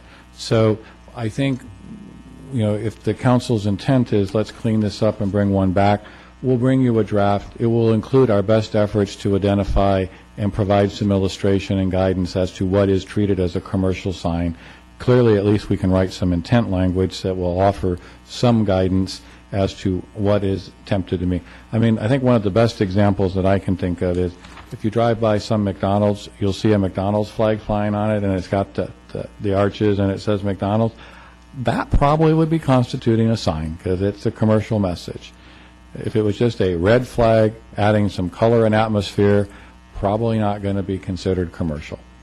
So I think, we need to come up with a commercial interpretation for dummies guidelines so that we make it as simple and easy for everybody to understand. And I think we have to go back and not lose track. I mean, that's the intent. The intent is not to allow somebody to put a flagpole up and treat it as another sign to add additional signage. That's what we're talking about. Any more questions for staff? I just wanted to comment. I see this is meant to be a discussion. We're not crafting the specific language of the ordinance tonight, and I think we're getting caught up spending way too much time right here on the nuances, the language that will have to be crafted outside of this forum. So I think, I've expressed some of my concerns about interior, exterior. Certainly, Councilmember Chilton has been talking about the different types of non-commercial speech flags. And so I would just recommend to the mayor and council if we could move on. I agree. Is there anyone from the public that would like to comment on this matter this evening?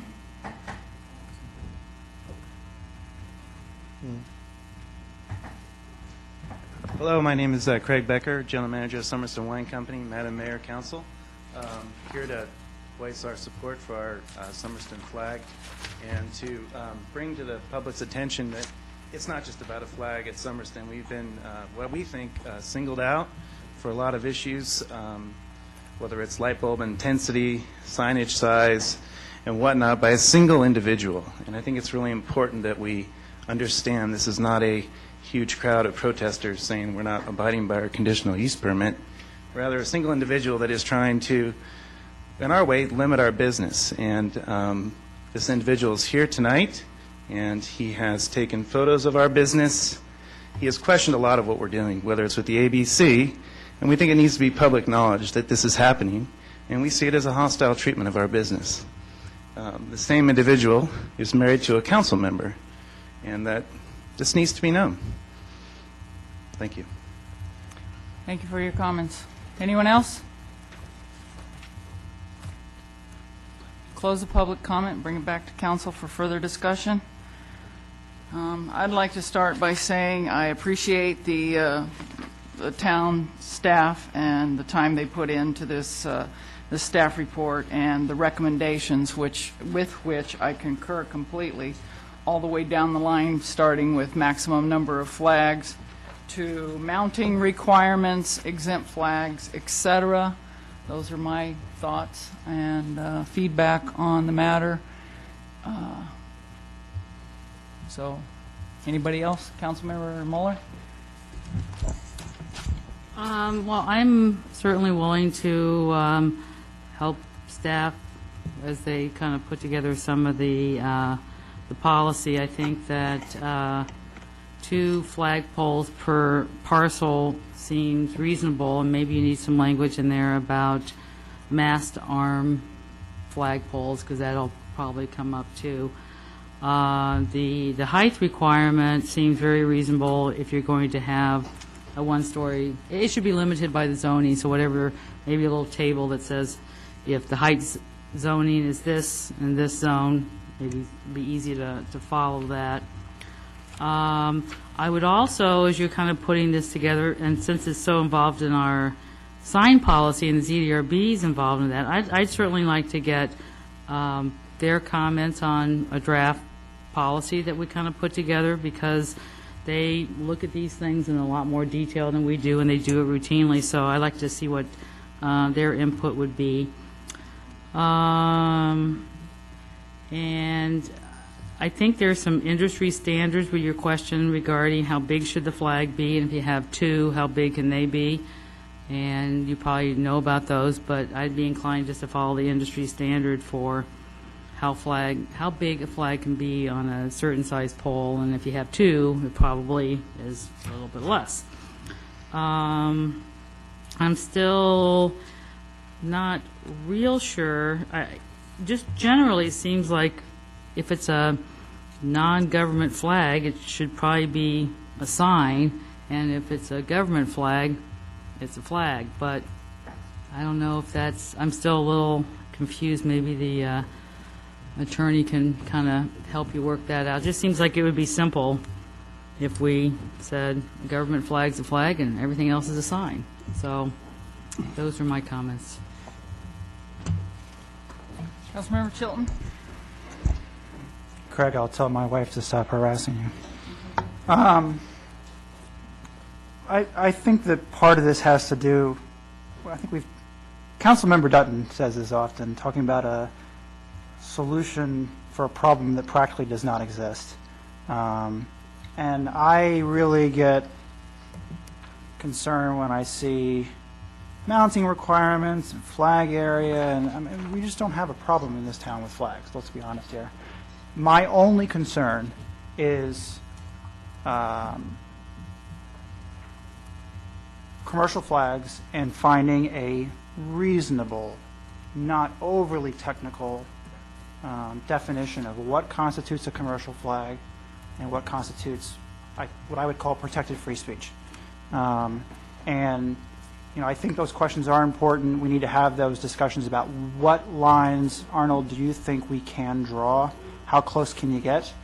And then make a decision based on that. I agree. I think it would be easiest if you could do a governmental flag, but I have a feeling that's probably not within the purview.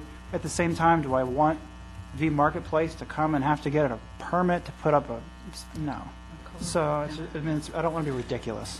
So simple. I don't want all these rules. Let's determine what a commercial sign is and what's not, and just be done with it. That's what I think. Councilmember Dutton? Thank you, Mayor. Yeah, I think in the work that the staff did here, and believe me, obviously you had to do an awful lot of work running around town, and just running down, you know, as far as the maximum number of flags and everything else. I would wholeheartedly agree with what you had there. I guess, I don't know if we have a 30-foot flagpole. That's, I can 10 by 60 or 10, you know, this be a large flag at that. But anyway, 10 feet by 6 feet. I think the real crux of it comes is what Councilmember Chilton just said there is when you get to commercial versus non-commercial. And, you know, I think we all know, you know it when you see it, okay? And if somebody is truly doing it in the spirit of, hey, it's just a non-commercial, it's going to show that way. If they're trying to do it to make it a little commercial around the edges, yeah, it's going to come out that way, and I think the right decision will be made. So hopefully we've come along there, ways there. But at the same time, I would like to really address another issue, and I think from the discussion we've had here and just concluded, it does appear, obviously, that our flag ordinance, as written, was lacking in some detailed wording. And hopefully we've worked towards getting some resolution tonight. My issue is how really this whole discussion came about. And the opening sentence of the staff report states that received a citizen complaint about the Somerson flag that is being flown. So really what we have here is one citizen making a complaint about one business. And I think, as I disclosed earlier at the start of the agenda, I had a discussion with the persons at Somerson to get more information on the background. And as a council member over the last 7 years, I've always kept an open mind, I feel, listening to all parties on issues, and made my decision based on what is best for the town of Yountville. And my personal opinion, how I feel, has no place in any of those discussions. What does concern me, though, is that a citizen who brought forward this complaint has a direct connection to a sitting council member on this council, who is on record to have voted in opposition of this business being approved. In fact, it was the only dissenting vote. With this in mind, I would like to offer my opinion that this type of behavior should not be reflective of our town council. Our citizens and businesses certainly deserve better. Thank you. Thank you for your comments. Vice Mayor? I think we've spent more than sufficient time on this issue, so I'm not going to further comment. Okay, and I would just like to reiterate, I agree with some of the comments that Councilmember Chilton made. I hate to see over-regulation of anything, but our ordinance is inadequate. It did bring up about this problem, and I think staff can craft something that will be satisfactory and address this particular issue. With regard to the other comments, I can't comment on that. So with that, does staff have sufficient direction as to how we should proceed?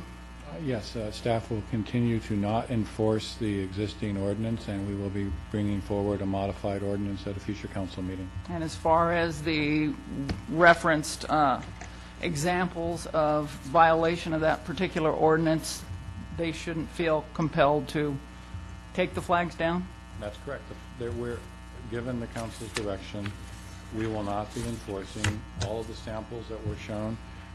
Everybody is welcome to continue to fly what they're currently flying.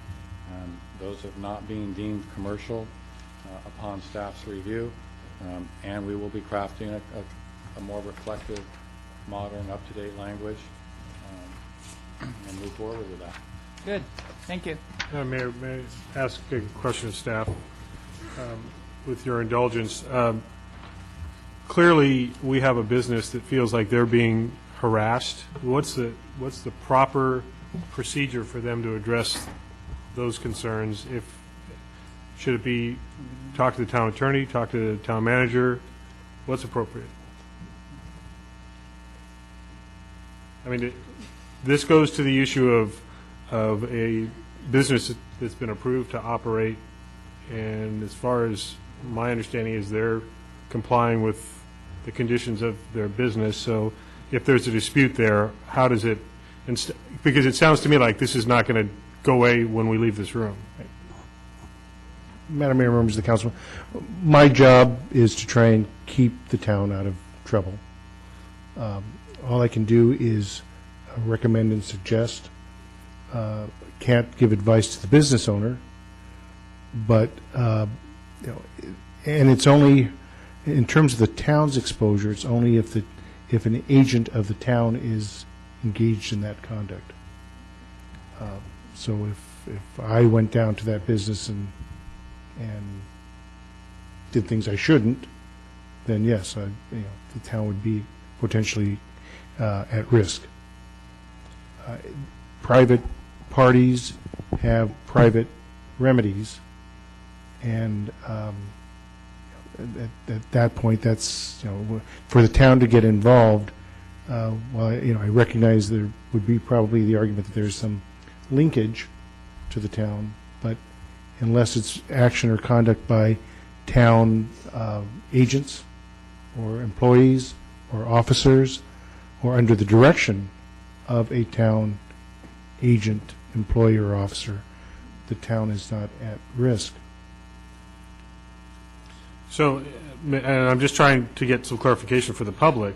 If a business, just hypothetically, a business has been given conditions of approval and they are abiding by them, and if they're not abiding by them, the process would be a complaint can come to the town and review of whether or not they're operating within their approval, and if, as we've been discussing tonight, the ordinance has some vagaries in it or needs reworking, that can be addressed through an official process. I'm going to, if I could, let me take a couple. There's a generic situation. We receive citizen input on a lot of things.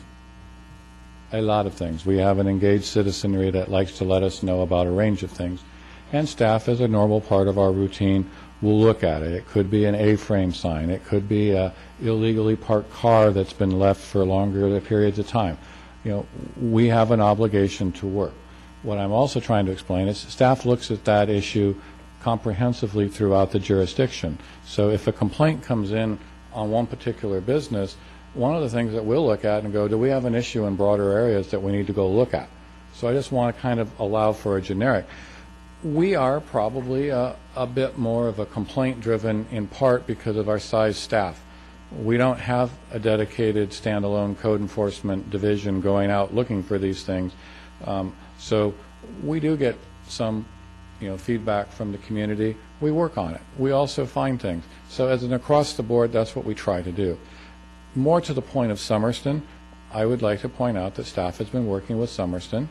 There were some issues that we've resolved, and we believe that Summerston is now in compliance and working with staff to resolve the areas. And there was some education and just bringing everything together.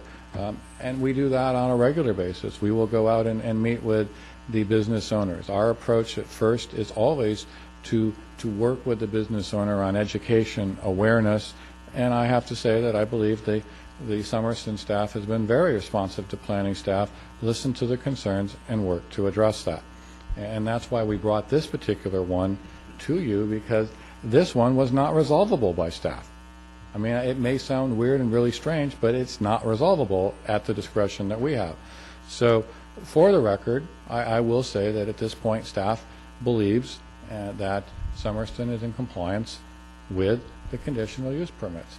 And as you've all asked us, I point out, and I think, we're developing a review process because we owe it to the council and we owe it to the citizens. When we approve conditional use permits, we have to have a mechanism to periodically review and ensure that the wide range of businesses are operating consistent with that, whether they were just opened or been open for 5 years.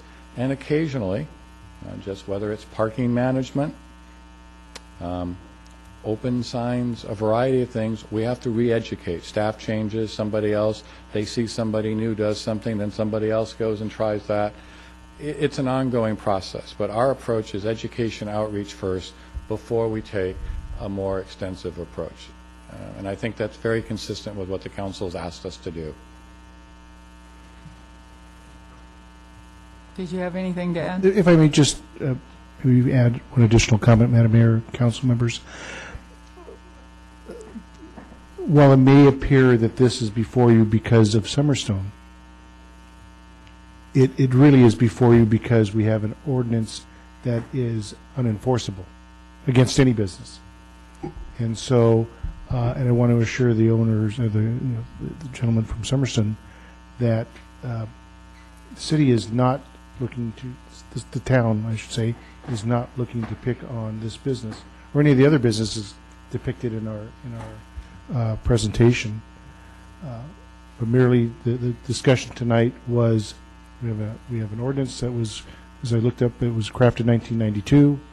The case from Florida came out in 1993. So we have an outdated ordinance, and we will bring back an ordinance that is more up to date and constitutional under today's interpretations. Good, thank you. Any more comments, questions? Okay, let's move on. Item 13, Town Council Goals and Objectives for fiscal year 2008-2010, final report. Yes, Mayor and Council, as you know, we've been working on a number of council-approved objectives and goals that covered the 2-year period from 2008 to 2010. And the reason I'm calling this our final report, as we've concluded those fiscal years, and obviously we will be in the near future adopting a strategic plan, and then we'll move forward with a reporting process. We've been reporting on the updates here fairly regularly, and given the hour, I don't necessarily want to go through in complete detail because I think you all are familiar with the format. I have to say, in general, I'm very pleased with our overall accomplishments. We did not achieve 100%. We did, I think, a very good job, especially in the broad categories. We've been successful in implementing a number of the initiatives relating to efforts to ensure our continued fiscal responsibility. We continue to work on those initiatives. That will not go away. There'll be new strategies, but as you know, you've asked us to review fees. We were not successful in developing a long-range financial plan, in part because of the implementation of our software system, which actually was one of the goals that we have. Debt management, reserve funds, improved software. We've completed the community center project. We're working on closeout. We do have a little issue to resolve with our contractor. We've made tremendous strides in our communication and our community outreach. The information on our website, the implementation of video web streaming for town council meetings, allowing for online payment. We evaluated and added the new Parks and Community Services Commission, and we're evaluating a number of things. We've made some improvements in Channel 28. We've talked about organizational structure, and we've evaluated a number of things, and we'll continue to look at that. We are a lean organization, and we use a hybrid service delivery. We're working on more structured employee development and training so that as a lean staff we can stay. You've asked us to look at public-private partnerships, and we've secured a number of those. I also think a really good successful is the changes we've made in the Yountville Trolley, the success with the Arts Committee, and the success with the Napa Valley Tourism Improvement T-Bid District. We were successful in updating our housing element for the general plan. We've discussed some of the things that we might like to do with our general plan update once we can secure the $400,000 to $500,000 necessary. We've also developed an interim idea of how to do some of our planning workshops, one of which you will have this Thursday, to how do we work on some of those issues while we can. So I think there's been some real progress. With that, if you have any questions, the full report will continue to get posted on the website for all of the community to see. But I would definitely give us a B+, A- in our overall achievement level. I would too. Does council have any questions for staff regarding our goals? I think we've done a pretty stellar job, and I would agree with you. And it's nice that it is posted on the website so that the public can actually see how much we've accomplished over the last couple of years. With that, is there a motion to receive the report? So moved. Second. All in favor? Aye. Aye. Thank you. Item 14, park and ride lot, south corner of Solano Avenue and California Drive. Is there a staff report? Yes, there is. Okay. We received a letter from Paul Price, who's the Executive Director at Napa County Transportation Planning Agency. They've set up a express bus service from Calistoga, stops in each community, including Yountville, and then goes all the way down to the Vallejo Ferry and then the BART station in Richmond. So this is shortening the time that it takes people to get through the valley. They would like to have a stop in Yountville, provide a location for people to park, and then ride the express service. They spoke with the Veterans Home about having people park there. The Veterans Home was not very interested, so they approached us to ask about the parking lot and it's vacant lot at the southeast corner of Solano and California. So this is across the street from the Veterans Home sign, right next to the railroad tracks. It is owned by the town. There has been talk in the past in the capital improvement program to do a park and ride there if grant fund becomes available. Currently there's still no grant funding, but NCTPA thinks that maybe in the next year or two there could be funding available. At this time what they would like to do is to open up that lot and have people park there, and then there'd be bus stops on northbound Solano and southbound Solano at California for people to get on and off.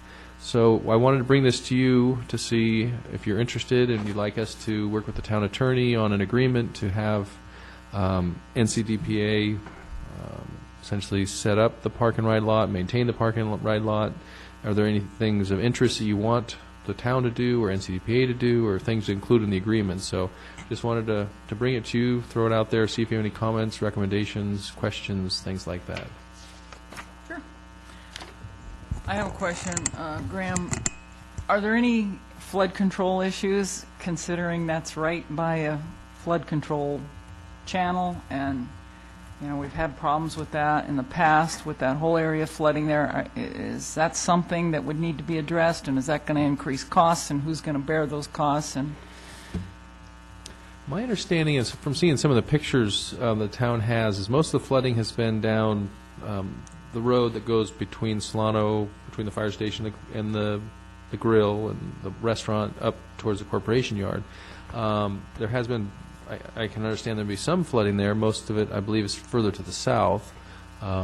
It being a lot, it's not like there's a building or a structure there that would be damaged. So I don't see a major issue with flooding. If there is flooding, it's probably going to be along the railroad in the channel or the ditch, and not really up into the parking lot. And if the parking lot floods, the water's probably not going very fast, and probably wouldn't move gravel or much other than that. So I don't see any, issue with long-term maintenance or repairs from flooding in that location.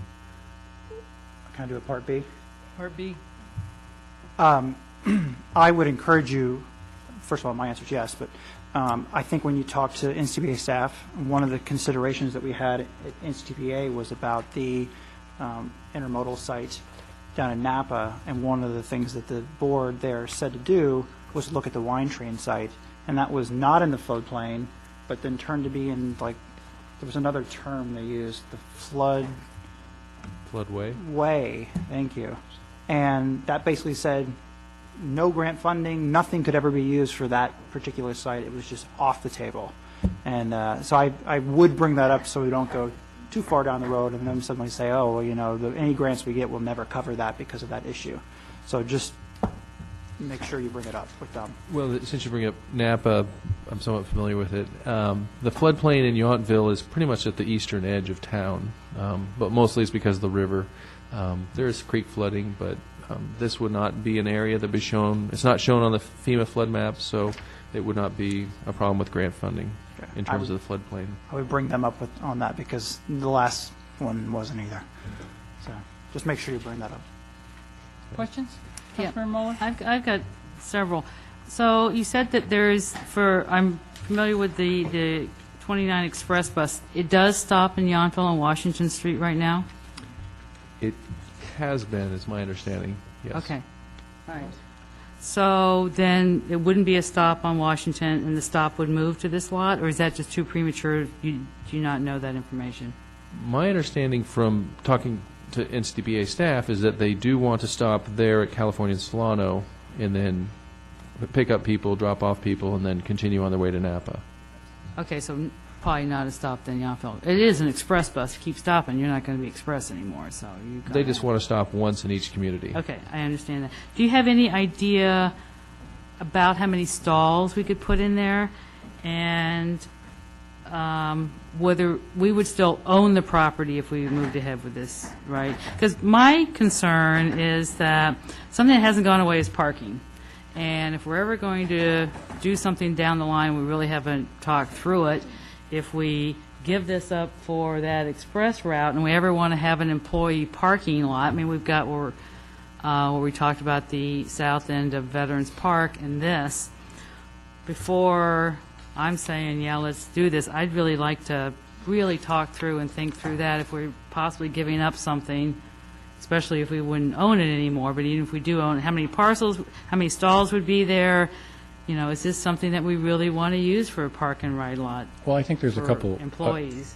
a couple comments that I would share with you. One, we're not advocating a sale of the property. We're advocating a joint partnership lease, if you will. I also point out that this is not inconsistent with the town's prior congestion and traffic management, where we've talked about developing park and ride and remote locations that can also double as a place where, for example, weekend bike riders can park and do things like that. So I don't think it's a complete All or nothing? all or nothing. I think So- it's adding to that parking inventory.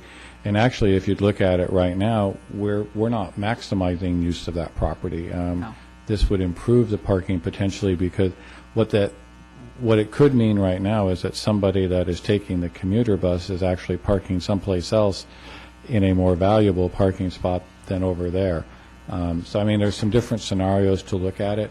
I think, So it's possible if there's 20 stalls and we find out only 2 people need it for the express bus, that we could still possibly use the other 18 stalls if down the line. going to be a first We come, wanna- first used kind of parking lot, right? I Okay, mean, so even if But I mean, employees it- park there and then do the concierge shuttle and there's no park and ride people, that would work?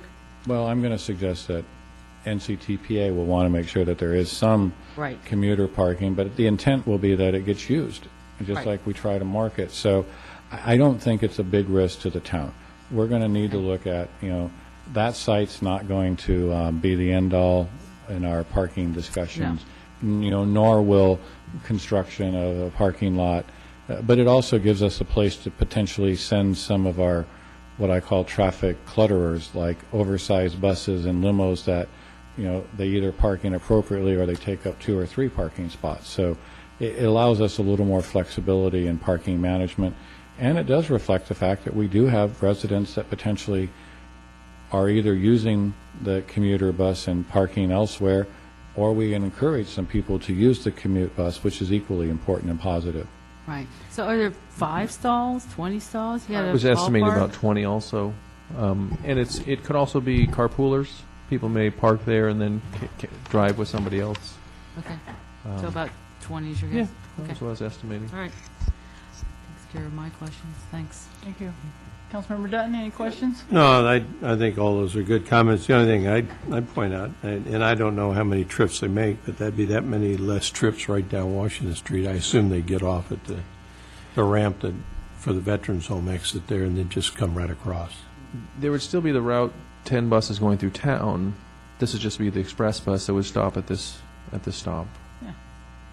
Yeah, but if we don't do it, where's the express bus going to stop? In Yountville? It has been stopping at the guard shack at the Veterans Home, so I they see. may still Okay, I turn got you. there and stop there. And So it is not coming into town as we speak? I don't believe so. Okay. No. Vice Mayor, any questions? No, I just took this as a way to organize Yeah. parking as much as anything. That the bus is already, as you just stated, running that route basically, but this also frees up the Vets Home parking that's there to not be taken up by folks that are hopping on the express. So, and I think the points about we're not creating ourselves a problem with conditions on site by doing this. I think it's a reasonable request. Yeah, I think some of Mike's questions were answered. If it's just a parking lot and it's open to anybody, then tour companies, buses, day trippers, bicycle companies, do they end up filling up the lot, or is there any enforcement? How do we manage that? So when you say, is there any fiscal impact, and you just say the process agreement, installation of some improvements, and future maintenance, would that include any kind or any type of enforcement? One of the things that we're looking at is, I don't know if you noticed the signs on South Washington at Veterans Memorial Park. They say midnight to 6 a.m. Right. I suspect we do something similar so we don't have trucks parking there overnight. In terms of enforcing commuters only, that would be difficult unless there was some sort of pass that NCTPA gave people if they're a frequent commuter or something like that. So I don't see much enforcement. Maintenance will be pretty low cost at this point. One of the things I talked to Steve about was, as part of this agreement, that they would either do the maintenance or pay the town to do the maintenance. And so those are the kind of things we can structure in the agreement. Good. Just one last question. Did they give you an indication of how many people are using it now? I don't have the reports on the Yountville or the Express route. express yeah. route. Okay. We just have the records on the both the trolley and on the Route 10 service through town. And I think there's only, three buses. Yeah, They all go in the morning, and then there's 3 kind of returns. So Okay. it's, even if it was really highly utilized, which it's getting better, but it's not, you're not talking about a lot of people. and that's Especially my- if you look at all the places it stops. Right. To clarify, we'll have a good utilization understanding because most of the folks that are using the commute bus they're going to park there early. The 3 runs are, so if you're not there by 9 o'clock, you're missing the commute bus. So, we'll have my gut feeling is that we'll end up with some additional parking that we'll be able to use while supporting the efforts of the commute bus, which is a win-win for everybody. Good suggestion. I can support it. Anyone from the public like to comment on our park and ride? Okay. Do they have any extra bus stops that they can put in town for us? Maybe we get a little extra funding, we can put in a nice trash can and a bench. Receptacles? You maybe pay for some benches They or give us something. $5,000 if we do this? All right. Okay. Staff have sufficient direction? Yes, thank you. Okay. Item 15, Parks and Community Services Commission appointment. Thank you, Mayor. The town is recruiting for 1 position on the Parks and Community Service Commission, and that is to fill an unexpired term of office due to the resignation by Robert Motion. The town has recruited for the position, and at the close of the filing period, we received applications from Elizabeth Glenn Batari, Edwin Warren, Chris Pomerenning, and Alman Bundy. After writing the staff report, we received a request to withdraw applications from Chris Pomerenning and Alman Bundy. So council interviewed Elizabeth Glenn Batari earlier this evening and Edwin Warren. The request is to appoint one individual. Should you choose not to appoint, we could re-advertise and solicit additional applications. Part of the recommendation is that council fills out a ballot, ranks their selection, and I'll go ahead and read those ballots if there's no questions. For Councilmember Dutton, Elizabeth Batari was the first choice, and Ed Warren was the second choice. For Vice Mayor Dunbar, Elizabeth Batari was the first choice, and Edwin Warren was the second choice. For Mayor Saucerman, the first choice was Edwin Warren, and the second choice was Elizabeth Batari. For Councilmember Chilton, first choice was Ed Warren, and second choice was Elizabeth. And for Councilmember Moeller, the first choice was Edwin Warren, and the second choice was Elizabeth Glenn Batari. So with the total for the votes, it gives Edwin Warren a total of 8, and Elizabeth Glenn Batari a total of 7. So by motion, if you choose to appoint Edwin Warren on the ballot process, that's what I would request that you take action on. I move to approve Ed Warren to the Parks and Recreation Committee. Second. All in favor? Aye. Aye. Opposed? None. That motion carries. Both candidates were very well qualified. It was a tough decision. I wish we had 2 openings, but thank you for applying, and congratulations to Ed. And hopefully Elizabeth will maintain that interest, and if another opening comes up, she will apply for that position. Agreed. Staff informational reports? Anything else? Can I make one announcement? We are recruiting for the Yountville representative on the Napa City County Library, so should anyone like to represent the town in that group, we are receiving applications until August 6th, and to date we haven't received any, so encourage people to apply. That's a good commission. So anyone interested, they should see the town clerk. I'd just like to give a brief update on the TOT, which has all come in for the fiscal year 2009-10. And our total receipts for the year are $3,346,758, which exceeds our latest projection of $3.25 million. And that brings us in at just $35,000 under our record year of 2007-8. So we will continue to monitor, and we have good hopes that we're on track to meet, if not exceed, our budget projection for the current year. Good. Thank you for that good news. So Kathleen, I read somewhere that TOT collections are at record lows. They're near record highs. Is that correct? The record lows in the valley or nationwide? Or? You're practically at a record high on TOT collections. Yes. Well, we were helped by the addition of the new rooms, 20 new rooms at Hotel Luca, and the first full year of Bardesano being online. That did help balance us out. Thank you. Good. Council meeting reports and comments. Flood control did meet today, and we had our final meeting on the relating to the Rutherford Reach Benefit Zone Assessment District, and that was approved. And other than that, we just had minor updates, and that's all I have on that. Napa County Transportation and Planning Agency, Councilmember Mueller.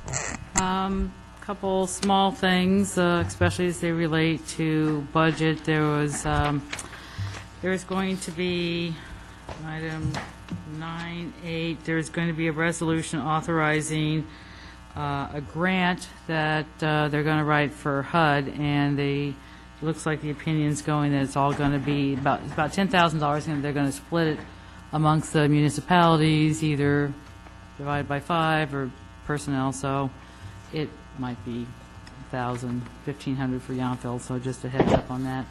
Also, they issued their and accepted the NCTPA overall work program for the year, and it was accepted with the exception that we asked that the Arts Commission's goals be deleted because we were told that they were just kind of opinions by some individuals and they really weren't worked through or cohesive, so that is now blank in here. And the tower section of the Bay Bridge is here. Outstanding. Okay, LAFCO. LAFCO met yesterday at the County Board of Supervisors office. Let me put it this way. We spent 15 minutes trying to approve the minutes of the previous meeting.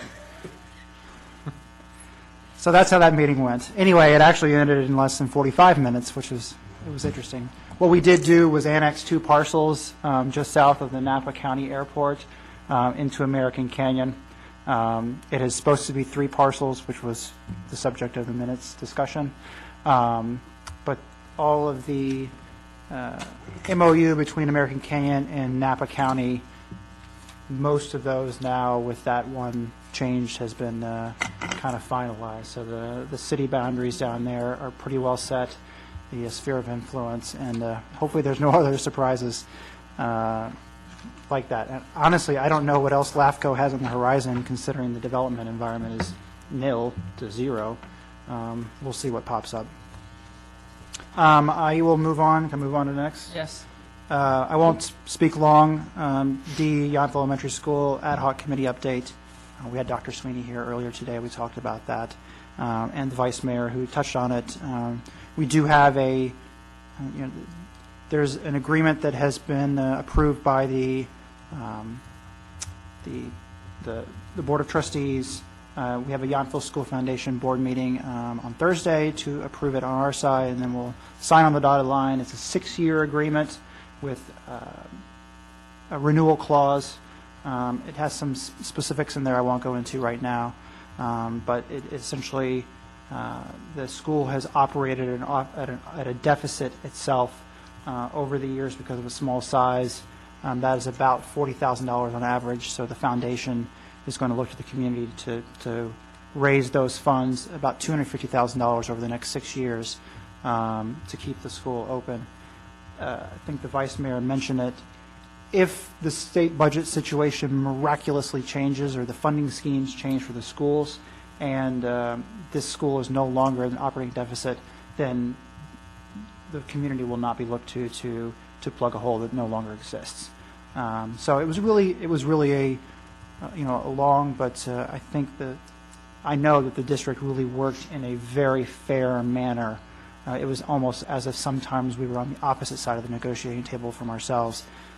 So they did want to be very fair, and I think you made the comment that it does sort of set a standard for schools in the district, and I think that's positive. So that's where we are. I don't know if you have any additional comments, John. Thanks for that report. Councilmember Dutton, any reports, comments? Vice Mayor? I do have a couple reports, and then I do have a comment. The first couple have to do with the Pathway Home program up at it's housed up at the California Veterans Home, but it is its own private nonprofit supporting our Iraq and Afghan veterans. They just had their most recent trauma treatment program graduation held once again at Silverado Country Club, and it's always a very compelling, moving ceremony because these young men have been through quite a bit, and to reach the level of it's hard to say what it's a very individual level they get to, but they're progressing through post-traumatic stress and traumatic brain injury. Very worthwhile program. Also, as I mentioned, a private nonprofit, so they're in very much need of funding support. So there are several efforts underway in the community. Residents Steve and Deirdre Coombs opened their home to have a reception that raised a significant amount of money. Also, Vintners Golf Club is stepping up. They're partnering with the Pathway Home. They're holding a car show on September 26th.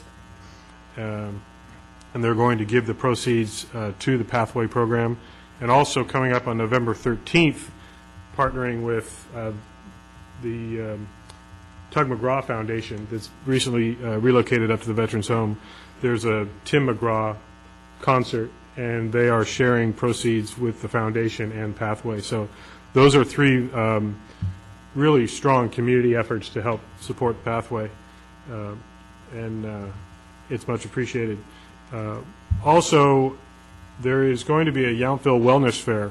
I've been working with staff and some members of the community to put this together. It's going to be Saturday, September 25th from 9 a.m. to noon, primarily right here in our courtyard at the community center. It's an example of the kind of programming I think we really can look forward to having now that we have that site available to us. So Saturday, September 25th, 9 to noon. I think you'll be hearing more about it through the town newsletters and some more outreach through our Parks and Community Services Department. The last thing I wanted to make a comment, because earlier we had a discussion, and Councilmember Dutton's comments really kind of concern me, because I understand his point, and I think we as a council, we should be, and I think rightfully are expected to act in a way that's a higher standard than the rest of our community.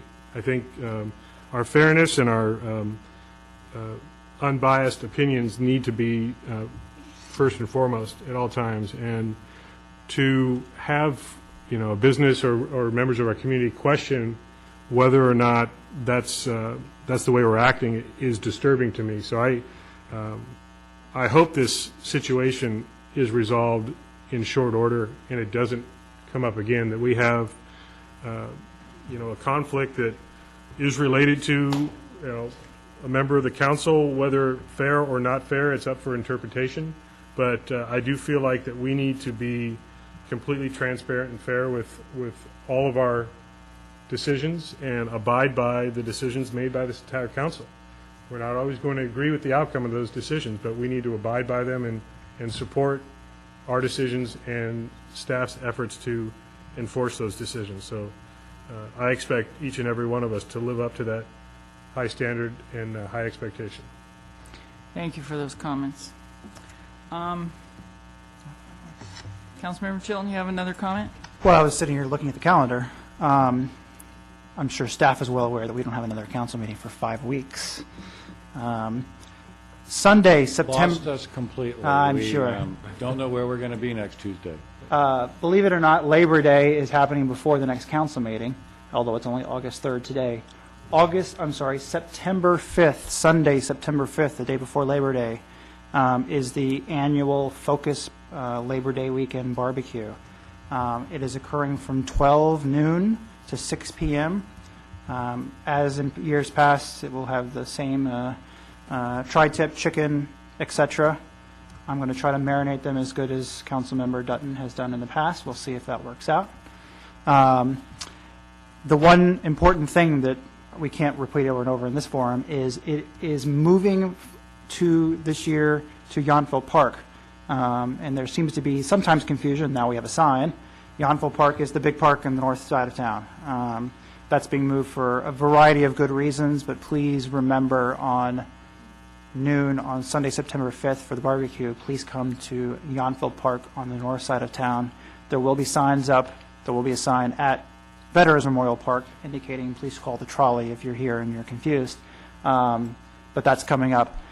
The silent auction that occurs in conjunction with that, the Focus Board has chosen this year, they usually choose a charity to support out of the barbecue.